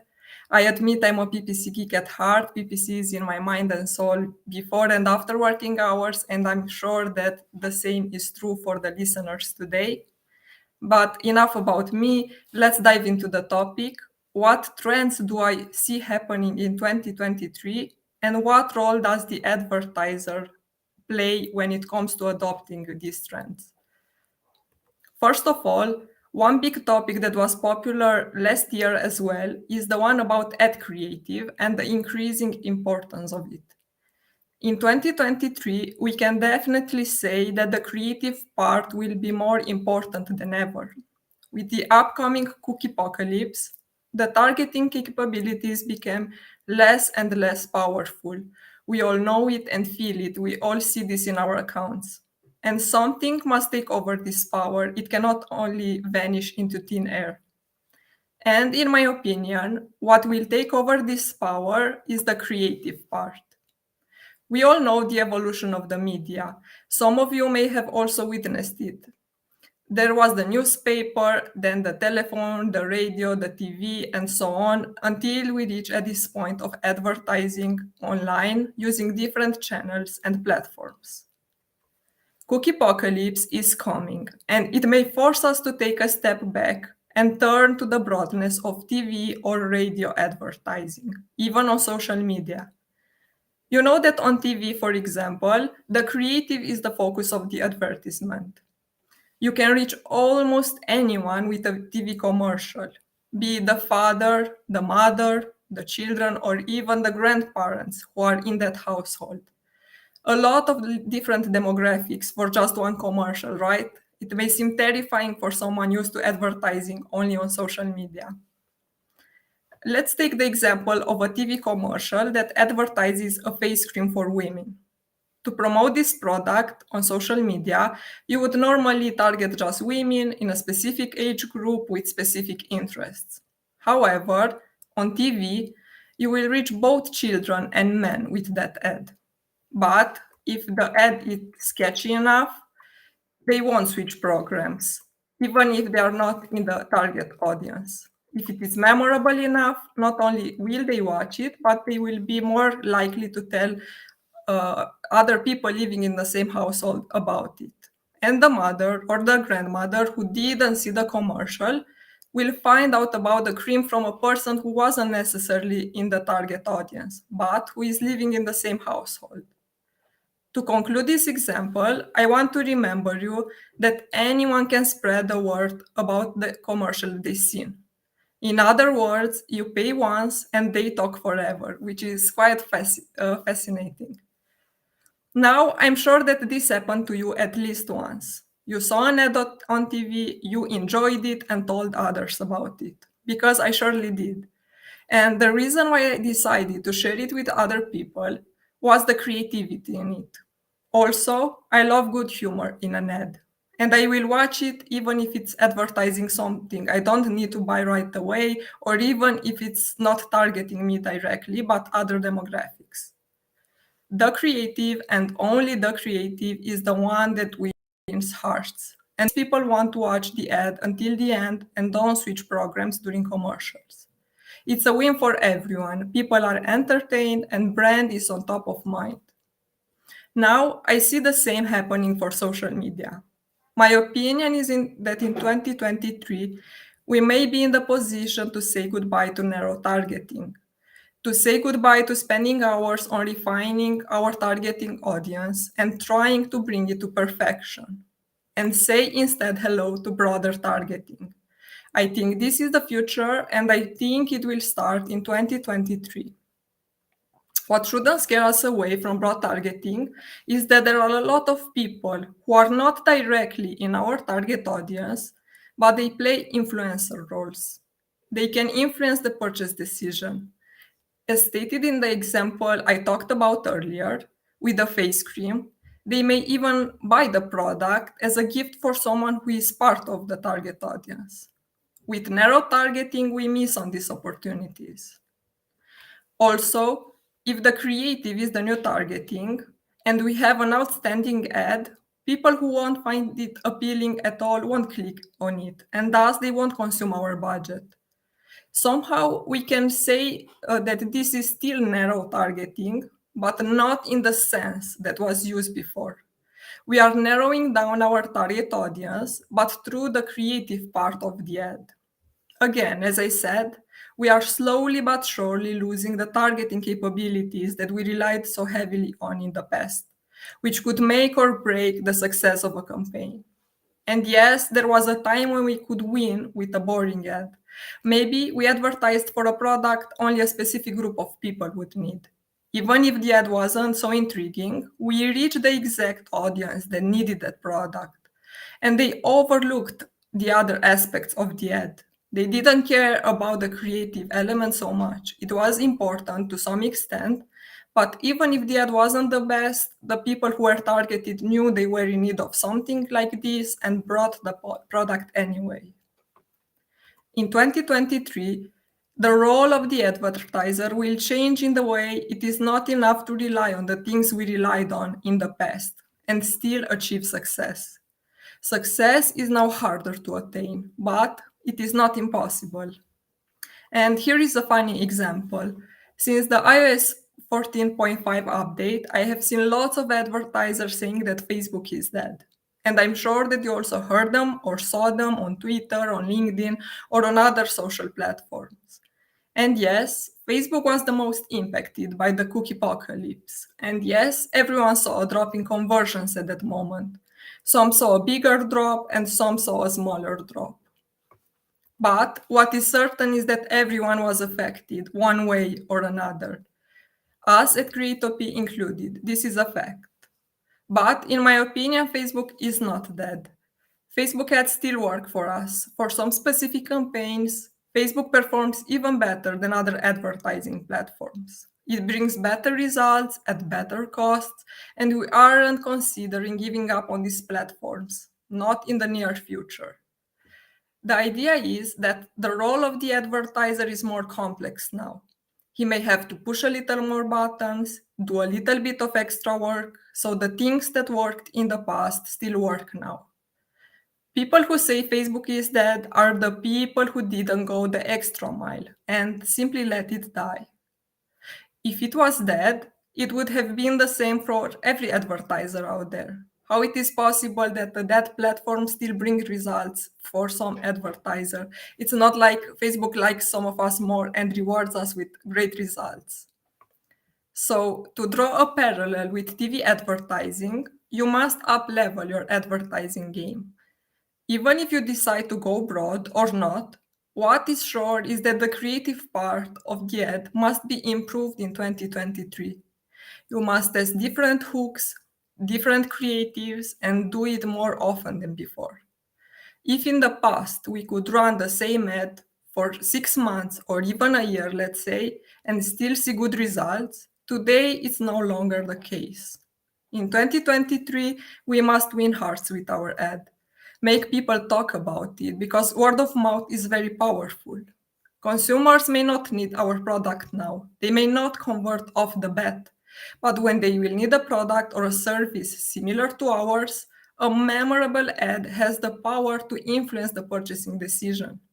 We must be sure that we are on top of their minds any day at any hour. Also, I have some personal examples from our campaigns. We typically run webinars related to advertising that are meant to help advertisers out there sharpen their knowledge. For the promotion of the first webinars, we used creative similar to this here on the slide, on the right part of the slide. So you can see a basic visual for the promotion of a webinar. Basic in the means that it tells the name of the speaker and also shows them in the center of the image. Words like free webinar are also mentioned. At the same time, we made sure the same thing is found on the landing page from a visual perspective. So the landing page is on the left part of the slide. These creatives were bringing us results, so we had no issues with the effectiveness of these campaigns. In this example, the first image, the one with the black background, managed to bring us 71.8% of the registrations to the webinar. But taking into account the new trends that are waving at us, we decided to test more creatives for our latest webinar. We used 7 different ad creatives, the ones you can see here, all using the same descriptions and the same CTA button. The only variable here was the creative. The description was, find out in our webinar how to optimize your ad for the 99% of people who are not clicking on your ad. And the CTA was learn more. So this is the first webinar where we tested ads that don't necessarily look like ads that are more native. We wanted to arise interest through the creative, to see the impact the creative has over the results, if any. And the results were interesting, to say the least. The data presented here is for the first 3 weeks of running the webinar from December 14, 2022 until January 4 this year. So the previous type of ad that brought us results wasn't the winner now. It still has a strong performance, occupying the second place in terms of people it brought to the webinar. So 21.4% of people that sign up to the webinar came through the first ad here on the slide. But the ad that brought the most users to the webinar in a large percentage of 42.9, double compared to the first creative, is this one, the 5th image. Perhaps it wouldn't be your first choice to test when it comes to the promotion of a webinar. It doesn't say anything about the speaker, or it doesn't say anything about the day or hour of the webinar, which are key details to mention, you would think.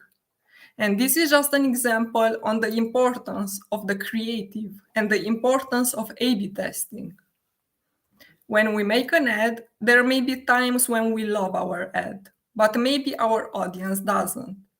So this is another good reason to test more variables and see which are the ones our audience loves, which is way more important. And oftentimes we will learn that what we love is not what the audience loves. That's why we should be flexible in our testing and not fixate over something that only appeals to us, especially now when the creative can make or break a campaign. Moving forward from the importance of the creative, the second trend I want to talk about is automation. I know that automation has been a trend for the last few years in the advertising industry, but I still see it being an important trend for 2023 as well. It may already sound like a cliche. That's why I didn't want to start my presentation with it and keep it for later. Yes, in the past years, the automation of things slowly took over.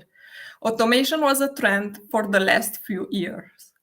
But in 2023, it will be at its highest peak. We can see more and more things being automated in our campaigns. More and more control is being taken away from the advertisers. The disappearance of expanded text ads, introduction of dynamically created ads through the content from the landing page, the rise of performance max, the push towards broad match, and so on and so forth. If we were to compare a day in our work life from 5 years ago with a day in our work life today, we can see that a lot of things have changed, and our role as advertisers has evolved along with these changes. Just think for a moment. What were you doing 5 years ago at work? A lot of manual tasks. I know that because I was doing the same. We didn't even realize we were doing so many manual tasks. That was our daily job. We didn't know any other way back then. One example I can give is increasing and decreasing bids daily, and some of us on tons of accounts, not only on one account. So just imagine the amount of repetitive tasks. And this is just one example. There were a lot of manual tasks we were doing that thankfully are automated today. And I say thankfully because even if automation isn't seen as an angel by many, I prefer to see its positive part in our lives. Due to automation, we now have more time for strategic thinking. And that's one main change in the role of the advertiser in 2023. Strategic thinking will help advertisers succeed versus doing everyday mundane, repetitive tasks. Yes, those mundane, repetitive tasks were enough in the past. Increasing a bit today could bring a lead tomorrow. Fascinating. But that is a matter of the past. Now the machine takes care of that more efficiently. I say we should trust the machine for these tasks and give us more time for thinking strategically. How can I improve the ROI? How can I achieve that result faster? And so on. The focus of the advertiser will now be more than ever on the how part of the things, which is the strategy, rather than on the what, which is the executional part. And don't get me wrong, the executional part is also very important. It is one of the parts I most love doing as an advertiser, and I will always love it. A good advertiser has both sides activated. But if not so long ago the executional part was enough, now the strategic thinking comes into play as well, and it does with a major force. We have to be extremely good at both. In the past, we could win by simply being stellar performers. Strategic thinking was there, but it was secondary. Now the roles have switched places, and the strategic thinking gains more and more traction. We still have to be good at execution, but the majority of our energy must be directed to the strategy, to the whys and hows. The machine will free lots of time to give us this needed energy for the how, which is the strategy. The machine will be focused on the executional part, of course, guided by us, while we will have the strategy in our hands. We should trust it and don't be afraid, because the machine can only help us. And I'm very confident that machines won't take our job, not anytime soon. There's no machine that is capable of strategic thinking. Even if we reach that point, sometime in the future, there will always be a human mind needed to guide the machine, to correct possible errors, to extract only the best from it. So, and let's take the example of OpenAI, which has been the hot topic for the last few weeks. I won't dive too much into it, as I don't want to make you think, oh, ChatGPT again, no thank you.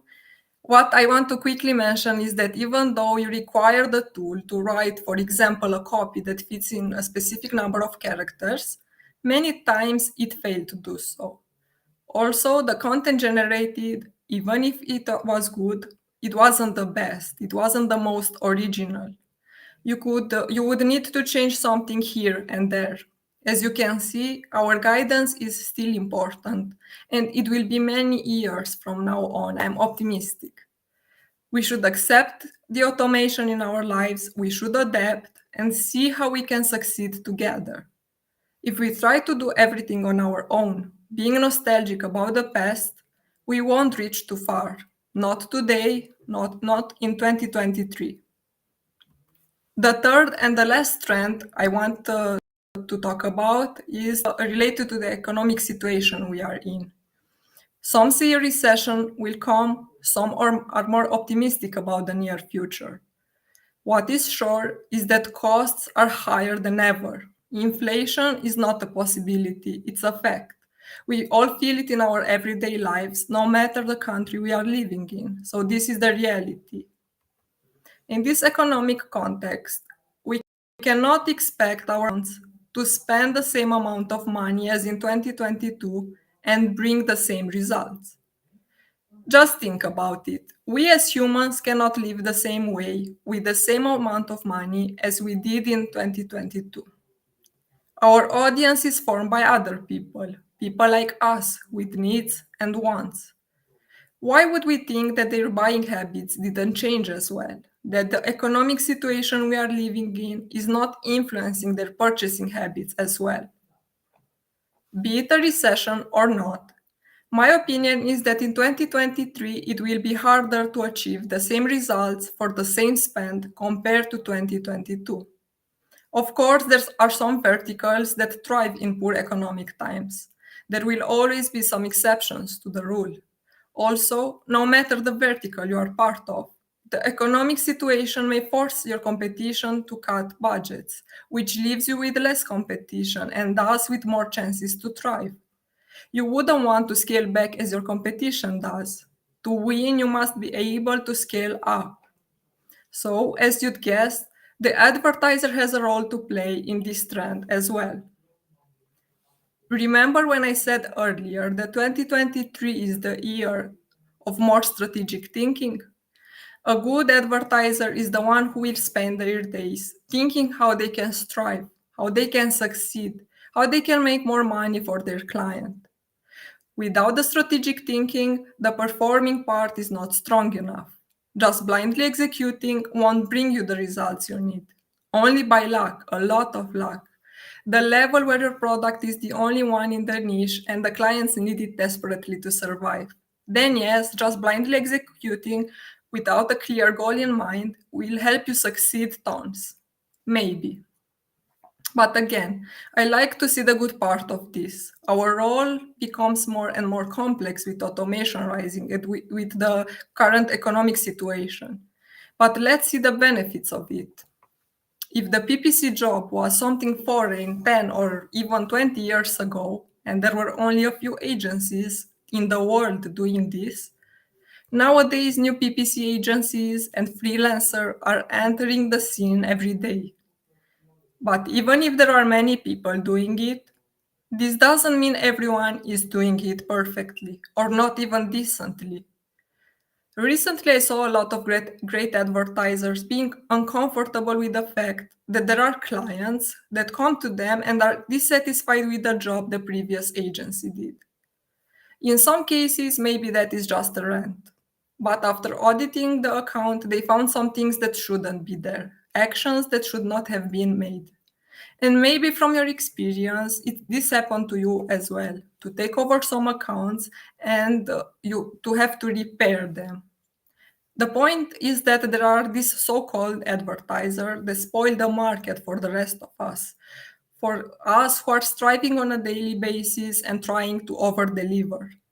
They make us look bad in front of potential customers who see PPC as ineffective. So we must change their perception. It's very hard to gain a possible client, but we have now to regain a trust we didn't even lose. And the good thing is that this big shift from only executing to also thinking strategically will help keep on the market just the best advertisers, the true advertisers at heart. The ones really working hard to achieve things, the ones that are great at both what and how, or at least the ones who are trying to perfect their way of doing things. In my opinion, in 2023, we'll win the advertiser that knows some tactics from 5 years ago may be outdated. Advertisers that think more out of the box. Advertisers that are here to do just that, to advertise, to adapt, to fail, and learn at a fast pace, which is very important, succeed, and then repeat. Also, the ad creative will play a major role in the success of a campaign. We must take this into account when creating new campaigns in 2023. Then automation will accelerate. And we mustn't fall behind. We must accelerate our ways of doing things as well. The economic situation we are in may put us in the position to tackle different tactics, do it faster, and learn at a higher pace. On top of all these trends, the advertiser plays an important role. His role becomes more and more complex. This is the year when only the best advertiser will survive and thrive. In 2023, what I encourage you to do is to do your own testing. There's nothing more reliable than having your own results and experimenting on your own terms to see what best works for you and your accounts. Experimentation is vital for our accounts and for our success despite the year we are living in. Trends may come and go, but the capacity to make great experiments and to have great learnings from them must always be there with us as our most dearest and most reliable friend. And I want to end my presentation in a very empowering and positive note. I want to encourage you to show 2023 that we are all prepared to royally win. Let's show 2023 that the advertising game is the game we best play and that we are ready to show our tricks. Thank you so much for listening. And if you have any questions, I'll do my best to answer them.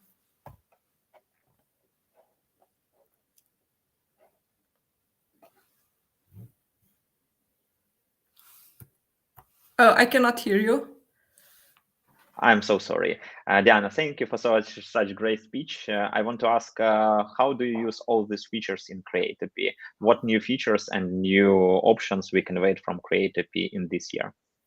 Yes, there will be some new features in our tool that will help advertisers create better creatives. As I said, creative will have an important focus in 2023, and thankfully we have the right features and in our tool to help them create these beautiful ads that will help them convert. What role?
Diana, I'm sorry, I have some issue with my connection. Do you hear me? Yes, no problem. Yeah, okay, great. I want to say thank you for such great speech, for answering our questions. I will be happy to see you on our next conference. Thank you and have a great day. Thank you so much. Have a great day as well. Bye-bye. Bye-bye. Guys, I want to present our next speaker. He will be from the United States. It will be a video recorded speech. So we can't answer the questions, but if you have some great questions, maybe you can write them in chat and we will transfer it to Perry. This guy who is a legend in paid traffic is Perry Marshall, a business strategist, founder of Perry and Marshall Associates USA. Perry Marshall is one of the most expensive business strategists in the world. He is endorsed in Forbes and in Inc. magazine, and he's authored 10 books. At London's Royal Society, he announced the world's largest science research challenge, the 10 million Evolution 2.0 prize. His reinvention of the Pareto principle published in the Harvard Business Review, and his Google book laid the foundation of the 100 billion pay-per-click industry. He has a degree of engineering and lives with his family in Chicago. So meet Perry Marshall and his speech about PPC trends in 2023. Hi, this is Perry Marshall. I am author of 80/20 Sales and Marketing, Ultimate Guide to Google Ads, Ultimate Guide to Facebook Ads, Definitive Guide to TikTok Advertising, and soon to come, Definitive Guide to YouTube Advertising. And I want to talk to you about some very important concepts around pay-per-click, where I feel like there's a lot of PPC geniuses, ninjas are very good at writing ads or targeting or using the different platforms, but still get their butt kicked in the marketplace because there are larger strategic things that they didn't think of first. And so I want to talk to you about those things. And this is my presentation here. I want to talk to you about harnessing 80/20 to pick battles that you can win in pay-per-click. And the problem is that what you think is the problem is almost never the problem. Most of the time when a client comes to me, and I have worked with thousands of clients in 300 industries, everything from patent attorneys to bowling alleys to software companies to banks to cryptocurrency firms and hair salons. Most clients think they have a problem and it's not the real problem. You dig in and you find out that they're working on the wrong problem. And so I want to give you some filters for not doing that anymore. And so there's always a perceived problem and a real problem. And so the perceived problem is excessive customer acquisition problems, which most PPC people approach as well, then we need to do a better job optimizing ads, campaigns, targeting, all of that. And that's true, but usually the real problem is the business, the product they're trying to sell is not a star business or not a star product. And I'm going to define star in a very, very particular way in a few minutes. In brief terms, it means number one in a growing market, which means that you've chosen a market very carefully and you've defined yourself in such a way that you really are number one, according to some set of criteria. I'll get into that in a minute. Low quality scores and click-through rates, which most people try to approach by, I got to write different ads, better ads. The real problem is bridging the clickbait customer response to the actual solution, because it's pretty easy to write clickbait ads, but it's hard to then get a high conversion rate when you're attracting low quality customers. Poor conversions. The real problem is that you don't understand your market. Yeah, the superficial problem is that your copy was bad or you needed better pictures or something like that. But at the very least, you don't understand what your customer is thinking when they're on your website. Thick competition.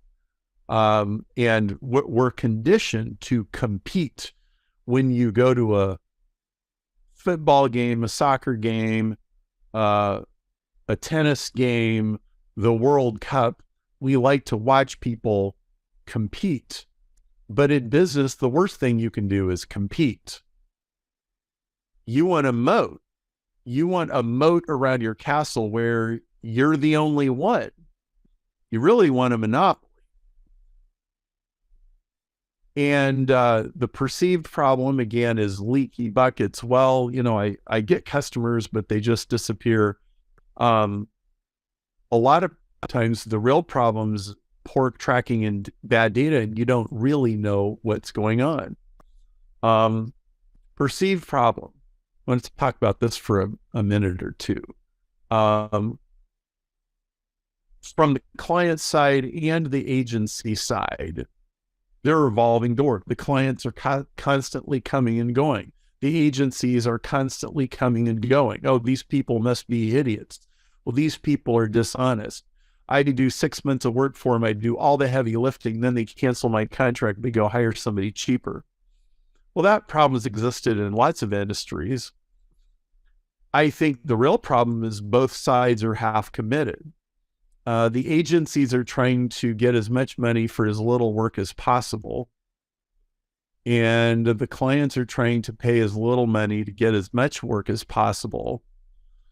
Where really they should have an agreement. I think agencies should have an agreement that says, you can't fire me for being too successful. I think you need to set an expectation up front with the client. In fact, you need to define a formula. What is success? And if I'm achieving that result, you can't fire me because I'm making you successful. And then that gives the agency the incentive to do the really hard work of making it happen. I want to talk to you about star businesses. I think this is one of the most important concepts that exists in business. I don't see very many people teaching it, even though it's 50 years old. A Boston Consulting Group came up with this a long, long time ago. I think it's just about square one for deciding about any business that you're going to get into. So there's 4 kinds of businesses: stars, question marks, cash cows, and dogs. And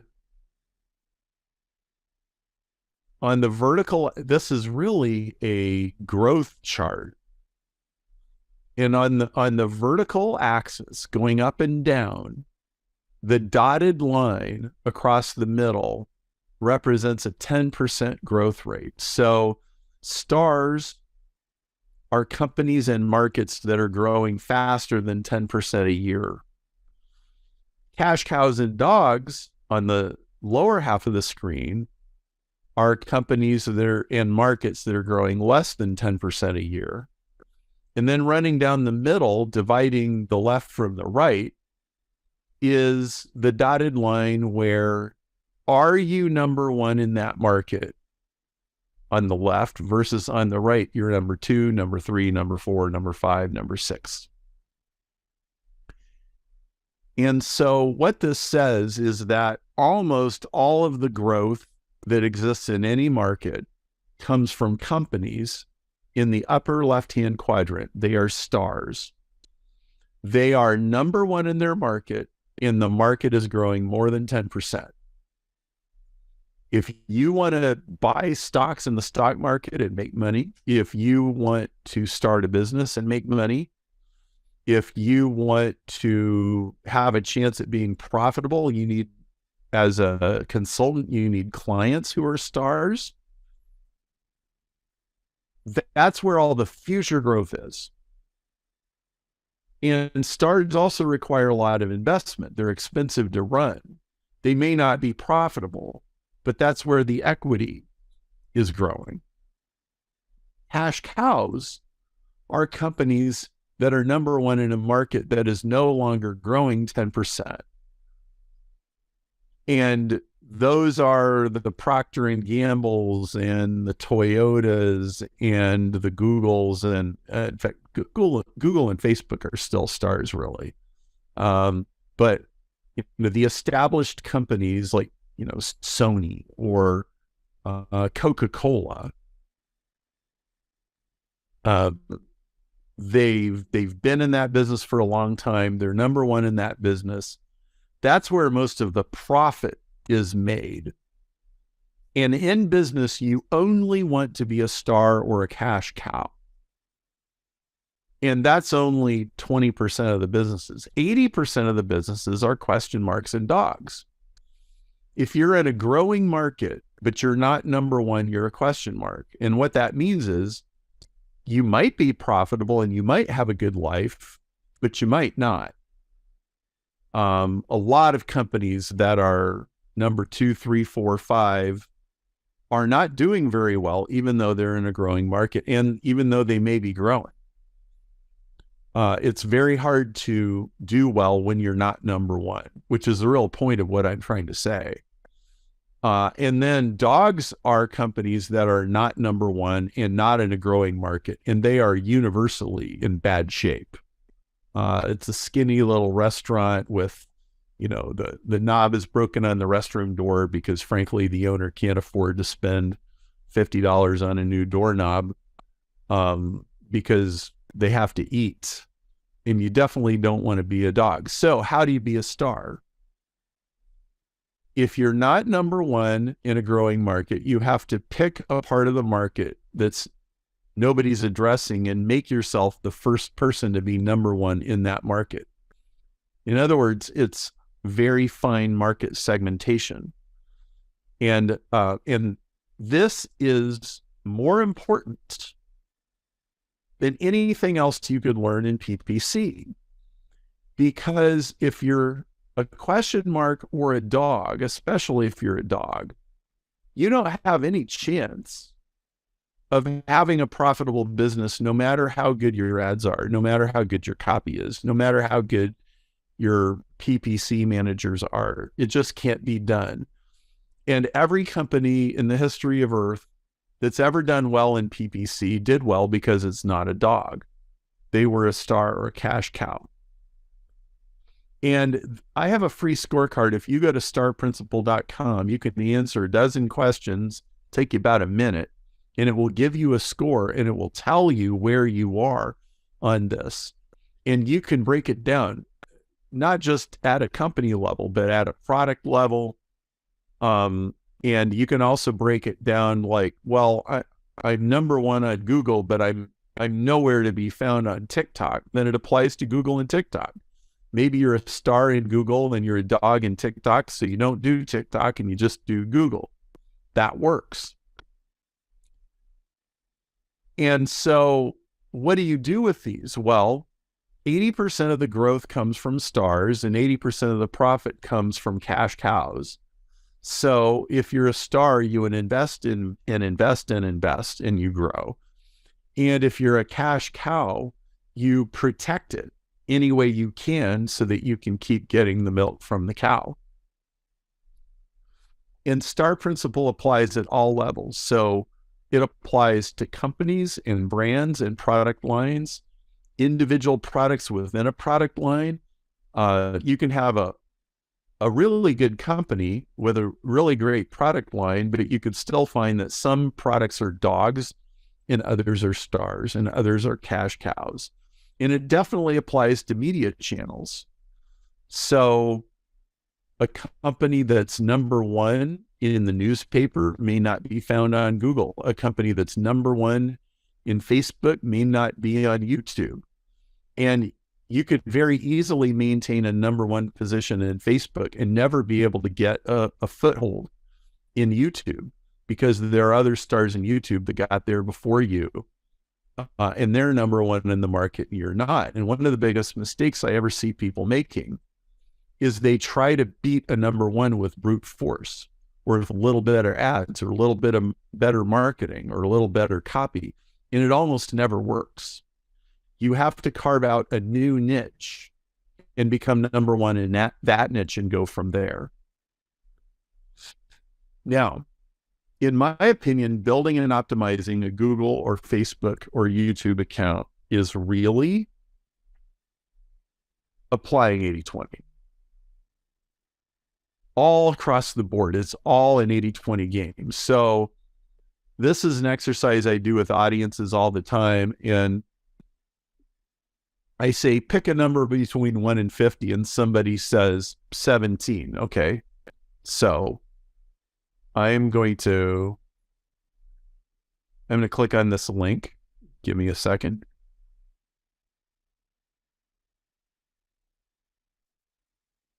And I'm going to put number 17. This is running the 80-20 curve at 8020curve.com.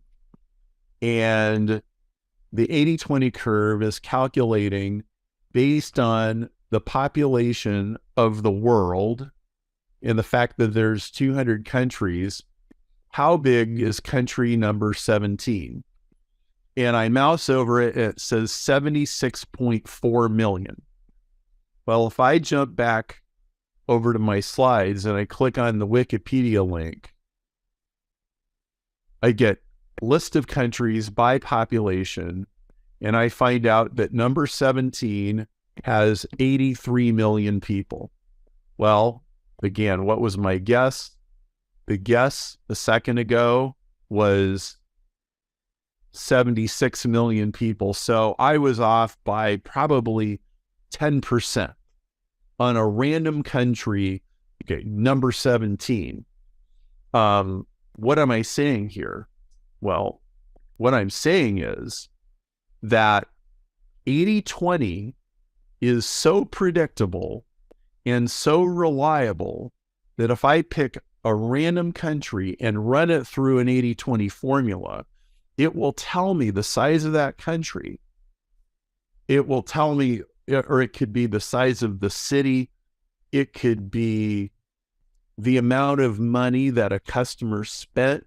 So this tool could tell you, if you're a $3 million company and you have 500 customers, 80-20 will tell you how much money your number 17 customer spent, how much money your number 1 customer spent, with spooky accuracy. It will typically be accurate within plus or minus 10%. And this is one of my top discoveries ever. About 20 years ago, I suddenly realized the 80-20 principle, which says that 80% of your business comes from 20% of your customers, and 20% of your business comes from 80% of your customers. It's a rule of the universe. It is a law of physics. It is almost inviolable, and it runs the world and applies to everything. And so I'm going to quickly jump past several things here. If I put the population of actual population of countries in the world on an 80-20 graph, where the real data is the blue and the theory is the black, this is what it looks like. This is how accurate 80-20 is. If I say Southwest Airlines is number 167 in the Fortune 500, the 80-20 curve will tell you, well, there it is right there, and it's $14 billion of revenue. If I take the Forbes 400 and put them in the 80-20 curve, the blue is their actual net worth, and the black is the theory based on the 80-20 principle. I have a Harvard Business Review article that I wrote in 2018 that outlines the math of this, if anybody wants to go look at it. This is donations to a church on a single Sunday morning, mapped against the 80-20 principle. This is the dairy output of Wisconsin counties, 38 counties. How much milk did they produce against an 80-20 curve? And 80-20 tells you that what's average is the wrong question. You don't say, what's the average ad in my Facebook account? What's the average ad in my Google account? What's the average number of clicks? The right question is, who are the superstars and how super are they? Because let's go back to my original statement. I said that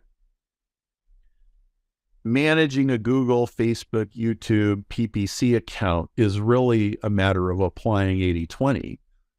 And what it really is you only work on 20% of the account. 80% of it doesn't matter. In fact, usually 90% of it doesn't matter. 10% of it matters a lot.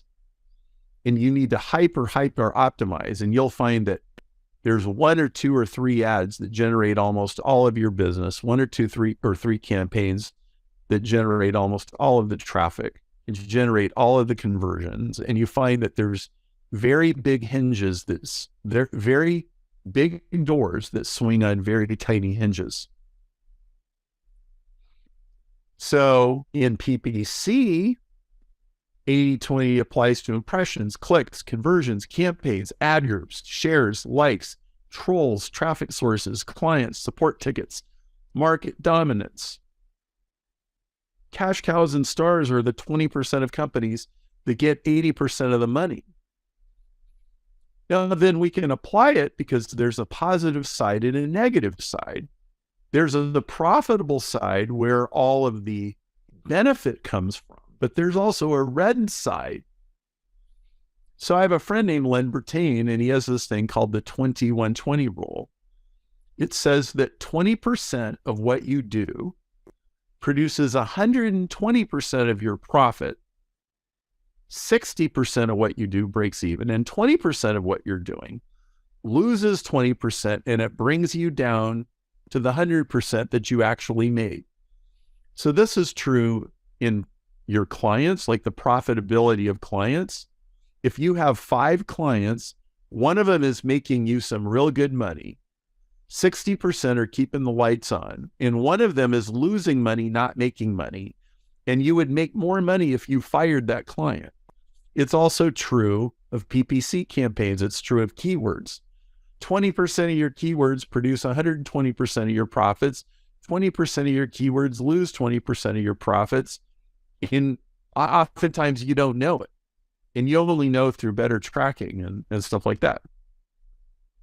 Well, then so we can apply 80-20 on the positive and the negative side. So when we look at the negative side, there's a handful of clients, very small number of clients, very small number of products, very small number of defects, very small number of employees that are losing all of the money that's being lost. And so everything I just said applies to a whole bunch of things: time, productivity, employees, talents and skills, assets, defects, vendors, managers, relationships, products, media channels. Now, let's talk about moats. I said in the beginning, when I was explaining how most people's problem is not their real problem, the biggest problem is you don't have a moat around your castle, and it's easy for competition to rip you off. Well, I want to introduce the idea of network effect. And network effect is like Uber, when buyers attract riders, attract drivers, and then drivers attract riders, which lowers the wait time, which attracts more riders, which attracts more drivers, which lowers the wait time, which attracts more riders, which attracts more drivers. Now, what happens eventually is that it becomes impossible to start a new taxi company because you could never compete. In the United States, we have Uber and Lyft and nobody else. Now, yeah, there are independent taxi companies and they still exist and they can still make a living, but they don't make billions of dollars. And new competition can hardly, it's virtually impossible for it to come in because of the network effect that cements Uber and Lyft already own the customers and they already own the drivers. It would cost an insane amount of money to start a new one and try to compete with them. And I realize that you all know that, and of course it would be stupid, but I want you to apply this to your own businesses and your own clients. You want your business to be constructed so that buyers attract sellers, seller attracts buyers, buyers attract reviews, reviews attract buyers, buyers create data, data attracts buyers, speed attracts customers and vendors, customers and vendors attract speed. This is how modern businesses work. And when I work with clients, I always talk to them about how can we build network effect and feedback into your business. I've done this in so many industries. I've done this in roofing. I've done this in patent law. I've done this in all kinds of software businesses. And that moat protects you from competition. It's not high bid prices.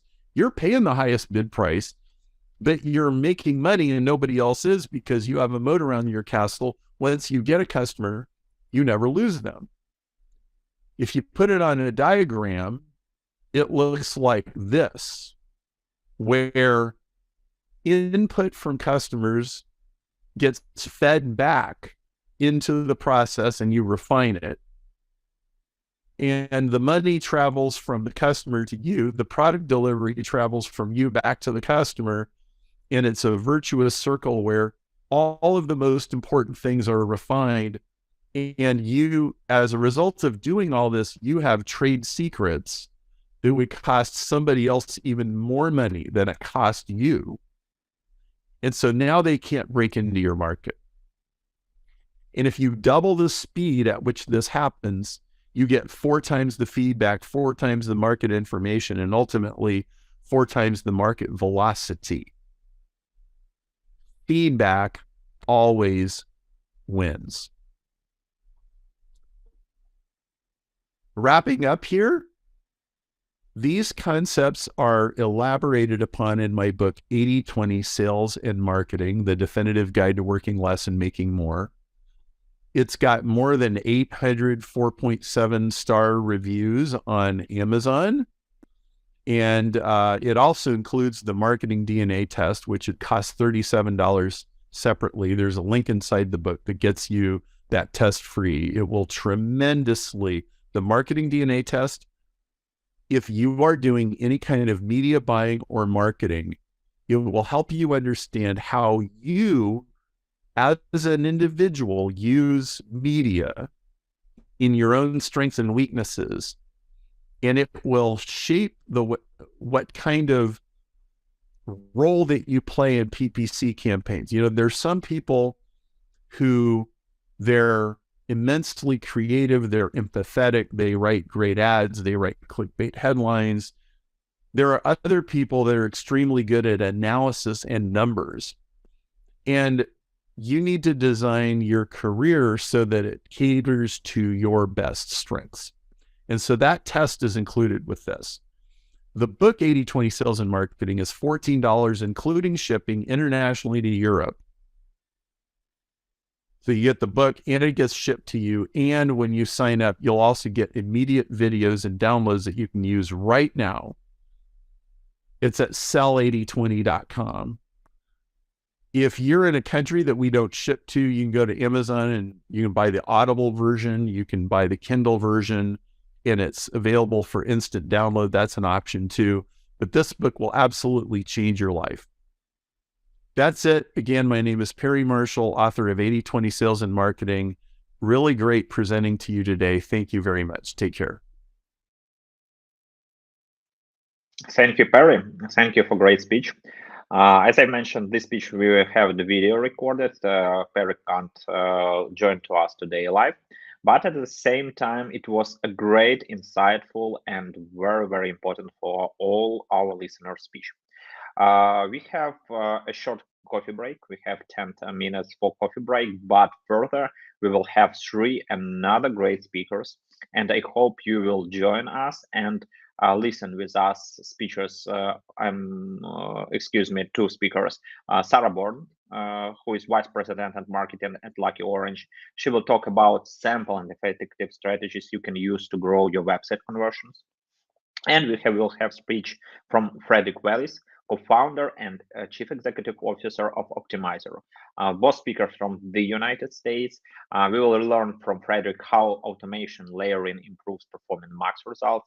Performance Max result is one of the most trending tools. A lot of people have a great number of questions how to use it, how to use it in the right way, and you will learn this during our speech. If you want to get more value from these conferences, you can find additional gifts and additional values from our partners today. SimilarWeb optimize your online marketing performance with SimilarWeb comprehensive SEM tools. You can find link how to start SimilarWeb research for your projects in our chat. SERPstat, our paid search partner, gives trial access to the service for 7 days with the promo code PPC date 2023. Activate the promo code in your personal profile after registration until the 1st of February. The offer is valid for all users who don't have other active promotional codes in their accounts. So guys, if you want to learn more about paid traffic tools, you can go to our Udemy profile and find there a lot of really great links. My question before we'll go to coffee break to put mark for Perry's speech. If you loved Perry's presentation, put 10 of 10. We will be happy to share your feedback with Perry. If you think that it maybe was not perfect, you can put 9 or 8. We will be happy for your marks and for your feedback. We try to do our online conference best. We try to improve them on a regular basis. So we will be happy to your feedback, what we can change and so on. Unfortunately, sometimes we have some small issues with online connection, but we are working to manage this and make it much more better. So guys, just 10 minutes coffee break. I will be happy for your feedback and subscribing to our YouTube channel. Put likes, sharing with your friends and so on. And just in 2 minutes, we will come back. And now it's time for a coffee cup.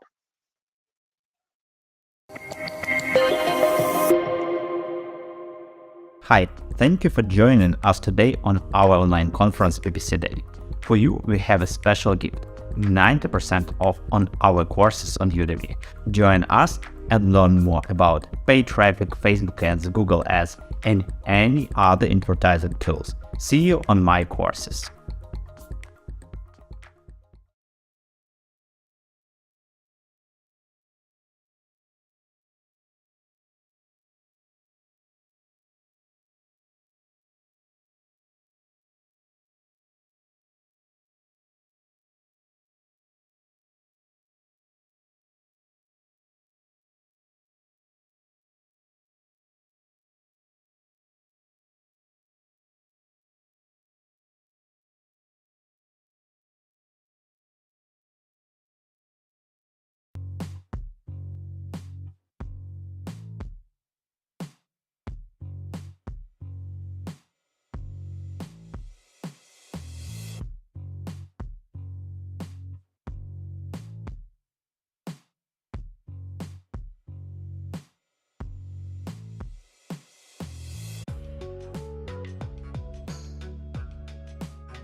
Okay, guys, we are ready to go online, and I'm happy to go forward to the next speeches on our PPC day.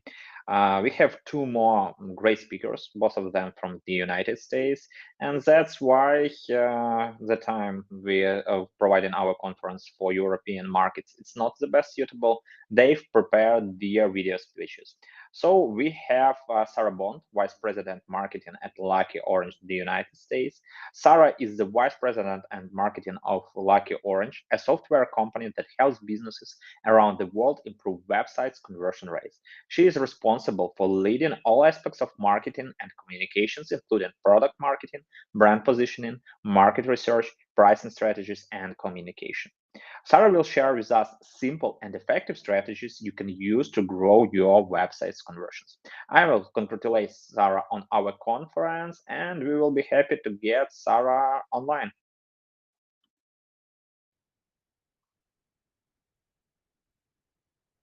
Hi, everyone. Thanks for joining me today to learn about simple and effective strategies you can use to grow your website conversions. But first, let's talk a little bit about how to approach growing conversions on your website. If you're just getting started with your website optimization efforts, it can be overwhelming to know where to start. So throughout the presentation, we're going to use the example of brick and mortar shopping experiences to frame up similar customer experience touchpoints that we can and should optimize on our websites. We can all relate to the experience of walking into our favorite neighborhood market and noticing something new. Maybe they've made a small change to the store layout so items used for seasonal baking are now near the front of the store. Or it could be they've added a new express checkout lane for customers with only a few items who are trying to get in and out of the store quickly. Optimizing your website is a lot like this. You can make small changes and experiment with different types of changes, all in the name of creating a better shopping experience for your customers that makes them more likely to make a purchase or become a lead. And a quick introduction. My name is Sarah Bond, and I'm the Vice President of Marketing at Lucky Orange, a conversion rate optimization software. Lucky Orange has helped more than 350,000 websites gain insights into visitor behavior so they can find opportunities to grow sales and gain more leads. I have 20 years of experience in marketing and communications, and I'm excited to share what I've learned with you today. Over the course of the next 30 minutes, I'll take you through a website conversion checklist full of simple and effective strategies you can use to grow your conversions. Doing these tasks regularly can help you grow your website conversions over time. So let's jump into these conversion rate optimization tasks and break them down in a way that you can apply them and use them on your website. Imagine you've recently moved into a new neighborhood. You're at your new home and you're getting ready to make dinner. You pull out all the ingredients you need to make the meal, only to realize you're out of an essential spice you need to make the meal flavorful. You decide to run to a nearby market to grab the spice you need. When you arrive at the market, there's no signage to help guide you through the aisles. You wander around trying to figure out what you need and where it is. After going up and down the aisles, you get frustrated and leave because you weren't able to find what you needed. You go to another market that's a few blocks away, just right around the corner. When you get to that market, you see that the aisles have clear signage above them that tells you what's in each aisle. You're able to quickly locate the spice you need, and you purchase a few other things for your meal while you're there. And since you're new to the neighborhood, you decide that this will be the market that you're going to shop at from now on because it was such a great experience and it was so easy to find what you needed. People who are coming to your website for the first time have this same experience, just like you had walking into those two different markets. If your primary navigation on your website doesn't help them find quickly what they need, they're going to leave your website and find another website that does make it quick and easy for them to find what they're shopping for. So, how do you know if your website navigation is actually working for your visitors and that they're finding everything that they need? You can quickly discover what's working and what isn't working with your site's navigation by looking at a dynamic heat map of your website. A website heat map, like the one in the example on the screen, shows you the parts of your navigation that get the most and the least engagement from your visitors. Areas that have more reds and yellows get more clicks or taps than areas with blue and green shading. You can use this information to do a couple of different things. First, look at the areas that are getting the most engagement. Is it what you thought would get a lot of engagement? If there are some surprises here, it might be showing you a valuable insight about something your visitors are even more interested in than you realized. Make sure you're featuring those elements of your site that are of more interest to your visitors prominently on your homepage and carrying that knowledge through to your PPC campaigns. If you aren't running campaigns on products that are popular with your visitors, you probably should be. Conversely, look at the elements in your website navigation that are getting little to no engagement. If visitors aren't clicking on them, remove them from your main navigation. If it's still an important link, like to your blog or return policies, move that information down to the footer so visitors can still find it. This would be a great time to do some A/B testing to see what you can put in its place that could get more engagement from your visitors. If you're an e-commerce website, you might think about expanding your product navigation to highlight a sales section or a product category that's nested in other navigation. If you're more focused on B2B lead generation, think about including a link to a product demo, a list of competitive differentiators, or case studies. The bottom line is to use the data from the heat maps to help you understand what your visitors are really looking for when they come to your site and make it as easy as possible for them to find it. Now, let's talk about another way to grow your website conversions. Understanding why visitors drop out of your conversion funnel. Conversion funnels can help you understand where people are dropping out of the purchasing or lead generation process on your website. You'll define the steps of a conversion funnel in advance, such as a visit to a category page, followed by a visit to a product page, and then a visit to your checkout page. The goal is for your visitor to make it through each step of the conversion funnel. But if they aren't, you'll be able to see the step in the conversion process that's problematic. If you're using a conversion rate optimization tool like Lucky Orange that has conversion funnels, you can drill down into the steps of your funnel that have the highest drop off and watch a session recording of those visitors. A session recording is simply a replay of what the visitor did while they were on your website. You'll get to watch as they navigate to different pages in your site, see what they click on, how far they scroll down the page, and other actions they take on your site. When you're watching a session recording of visitors who are dropping off, you'll want to watch for any technical errors they're encountering on your site. Is there a button that isn't working?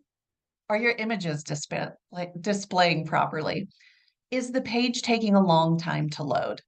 Are they leaving the step of your funnel you expected to happen before conversion and going to another page for more information, such as a page about your shipping or your return policies?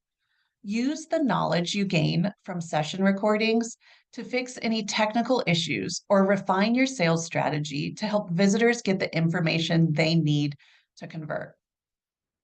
Now we're going to move on to our next conversion rate optimization tactic, which deals with understanding how website and visitors engage with your calls to action, which are also called CTAs. Let's revisit our scenario of the fictional market we used when we were talking about the importance of website navigation. Much like website navigation, CTAs are also important to help your visitors accomplish their goals on your website. Picturing ourselves back in that market, we've got a basket full of items we'd like to buy. We're not familiar with this market since we're new to the neighborhood. We're ready to pay for our purchases, but we can't find the registers. We search around the store, but can't locate a place to pay for our items. That's odd, and we certainly don't want to walk out of the store without paying, so we leave our items and exit the market. Okay, I admit, that seems like a silly scenario. What market wouldn't have a place to collect money for the items it's selling? But that's basically what happens for your website visitors when your calls to action aren't easy to find. If you've placed your CTAs too far down the page or designed them in a way that they don't stand out to visitors, they'll leave your site without converting. The good news is there are tools that make it easy to see if your visitors are finding those calls to action. A scroll heat map is one of my favorite tools to use for finding out whether or not your visitors are seeing your CTAs. This tool allows you to see how far down the page the majority of your visitors are scrolling. The parts of the page with a darker red overlay mean more people have seen that part of the page. There's an important feature of a scroll heat map called the effective fold, which marks the point where half of your visitors start to drop off. As you move beyond the effective fold, you'll see the percentage of people who made it that far down your page continues to drop. You can use a scroll heat map to see if your visitors made it to your calls to action. If your CTAs are below the effective fold, you should definitely revisit your CTA placement to move them up above the effective fold, since that marks the point where the majority of your visitors stop scrolling. If you have multiple CTAs on a page, you can switch over to a clicks heat map to see the percentage of visitors that are clicking each of your CTAs too. If you have two CTAs that are above your effective fold, but one is getting significantly more clicks than the other, you might want to A/B test the language on those CTAs or the CTA design to see if you can make a change to get more visitor engagement on the element. While we're on scroll heat maps, I wanted to talk about a way you can use this helpful tool to potentially get more time back in your day. If your website is primarily focused on content or regularly creating blog style content for your site, scroll heat maps can be an invaluable tool to help you understand more about your visitors' content consumption. It can be an incredibly time-consuming endeavor to create long-form content. If you study a scroll heat map and you're finding that people are dropping off before they get to the end of your content, isn't interested in longer content, and that shorter, more concise content would be more interesting to them. If you are creating long-form content for SEO purposes, knowing at what point your users are dropping off can still be helpful. If you have really critical information you want your readers to take away from your content, use the inverted pyramid style of writing to make sure you're getting your most important content above the effective fold. The next conversion rate optimization strategy we'll talk about is one that's really crucial for PPC. Understanding which traffic sources are driving valuable traffic to your website is a must-do for your PPC campaigns. There are several different ways you can use conversion rate optimization tools to improve your PPC campaigns. But the first place I would start with is a dynamic heat map. Conversion rate optimization tools can be really helpful when it comes to understanding what is and isn't working on your landing pages. When you're looking at a heat map of a landing page tied to PPC campaigns, be sure you're segmenting or filtering the heat map to show traffic from your various PPC campaign sources. You can learn a lot about what visitors from different platforms might be interested in, and you can use this information to help refine your advertising creative and messaging. For example, you might find that visitors coming from your Instagram campaigns prefer a certain product you're featuring on your landing page, and your visitors from your Google PPC campaigns are interested in something different.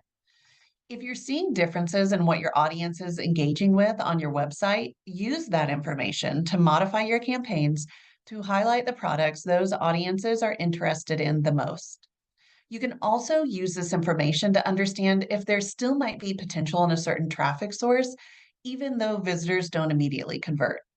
If you're looking at a dynamic heat map and seeing visitors from a certain traffic source don't really engage with anything on your site, it might be time to rethink your investment in that traffic source.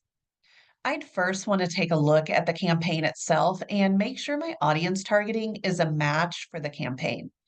If that checks out, if the audience and the product you're bringing them to are a good match, then evaluate your creative to make sure there isn't a mismatch between what they think they'll find based on your ad content and what they actually see when they get to the landing page. If your heat map does show visitors from your PPC campaign are engaging with your content but not converting, then that could be an indicator that people from that particular traffic source are higher in the purchasing funnel and not yet ready to convert. This audience might need a few more interactions with your brand before they'll convert, so you might consider a retargeting campaign to stay engaged with them. Another way to evaluate your PPC campaigns is to look at how far traffic from those campaigns makes it through those conversion funnels that we talked about earlier. Conversion funnels are a great way to see if visitors are hitting your landing page and what they do before they ultimately convert. I would set up a conversion funnel for each of your PPC campaigns. Creating dedicated funnels for each campaign makes it very easy to see which campaigns are performing best when it comes to helping your visitors get all the way through to conversion. You can jump into your underperforming campaigns quickly and do like we did with our earlier conversion funnel example. You'll want to find the step with the highest drop-off and view some session recordings to find out what might have caused them not to convert. While you're looking at your conversion funnels, I'd also suggest looking at performance on a week-over-week and on a month-over-month basis to see if you can notice any significant changes in how those funnels are performing over time.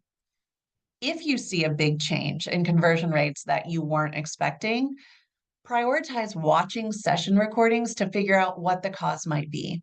We had a customer running PPC campaigns who sold out of a product, which is great, but they didn't remember to shut off their PPC campaign for that product. They were still paying to drive visitors to the product page, but the visitors weren't able to convert because the product was sold out.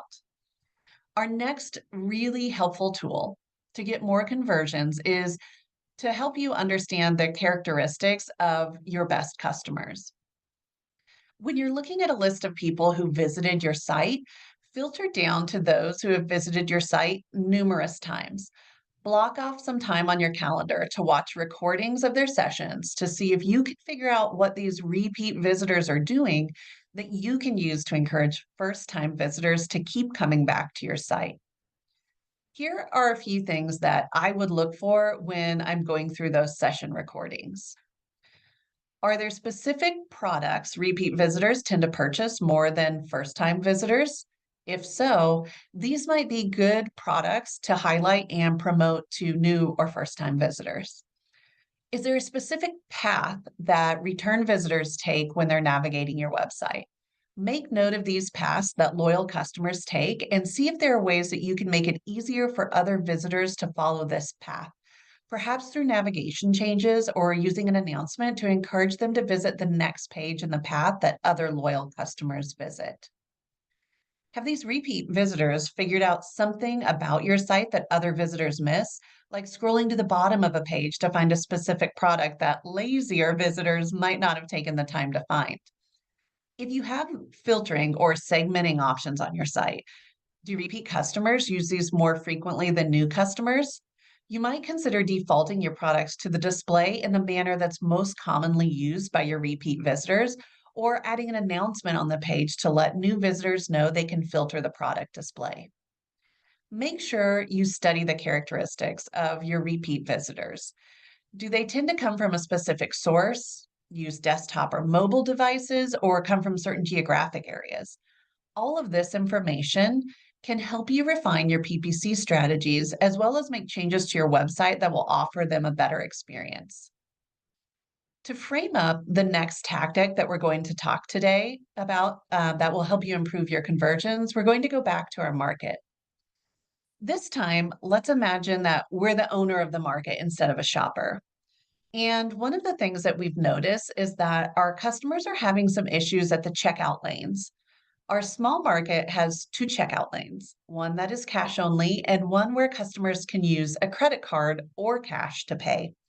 We overhear the customers in the cash only lane sharing their frustrations with our employee when they get to the front of the lane, only to see that they can't pay with a credit card in that lane. It quickly occurs to us that we need to let the customers know before they choose this lane that they can only pay with cash. We can easily fix this issue by adding the sign to the front of the queue where customers get in line instead of placing it on the cash register.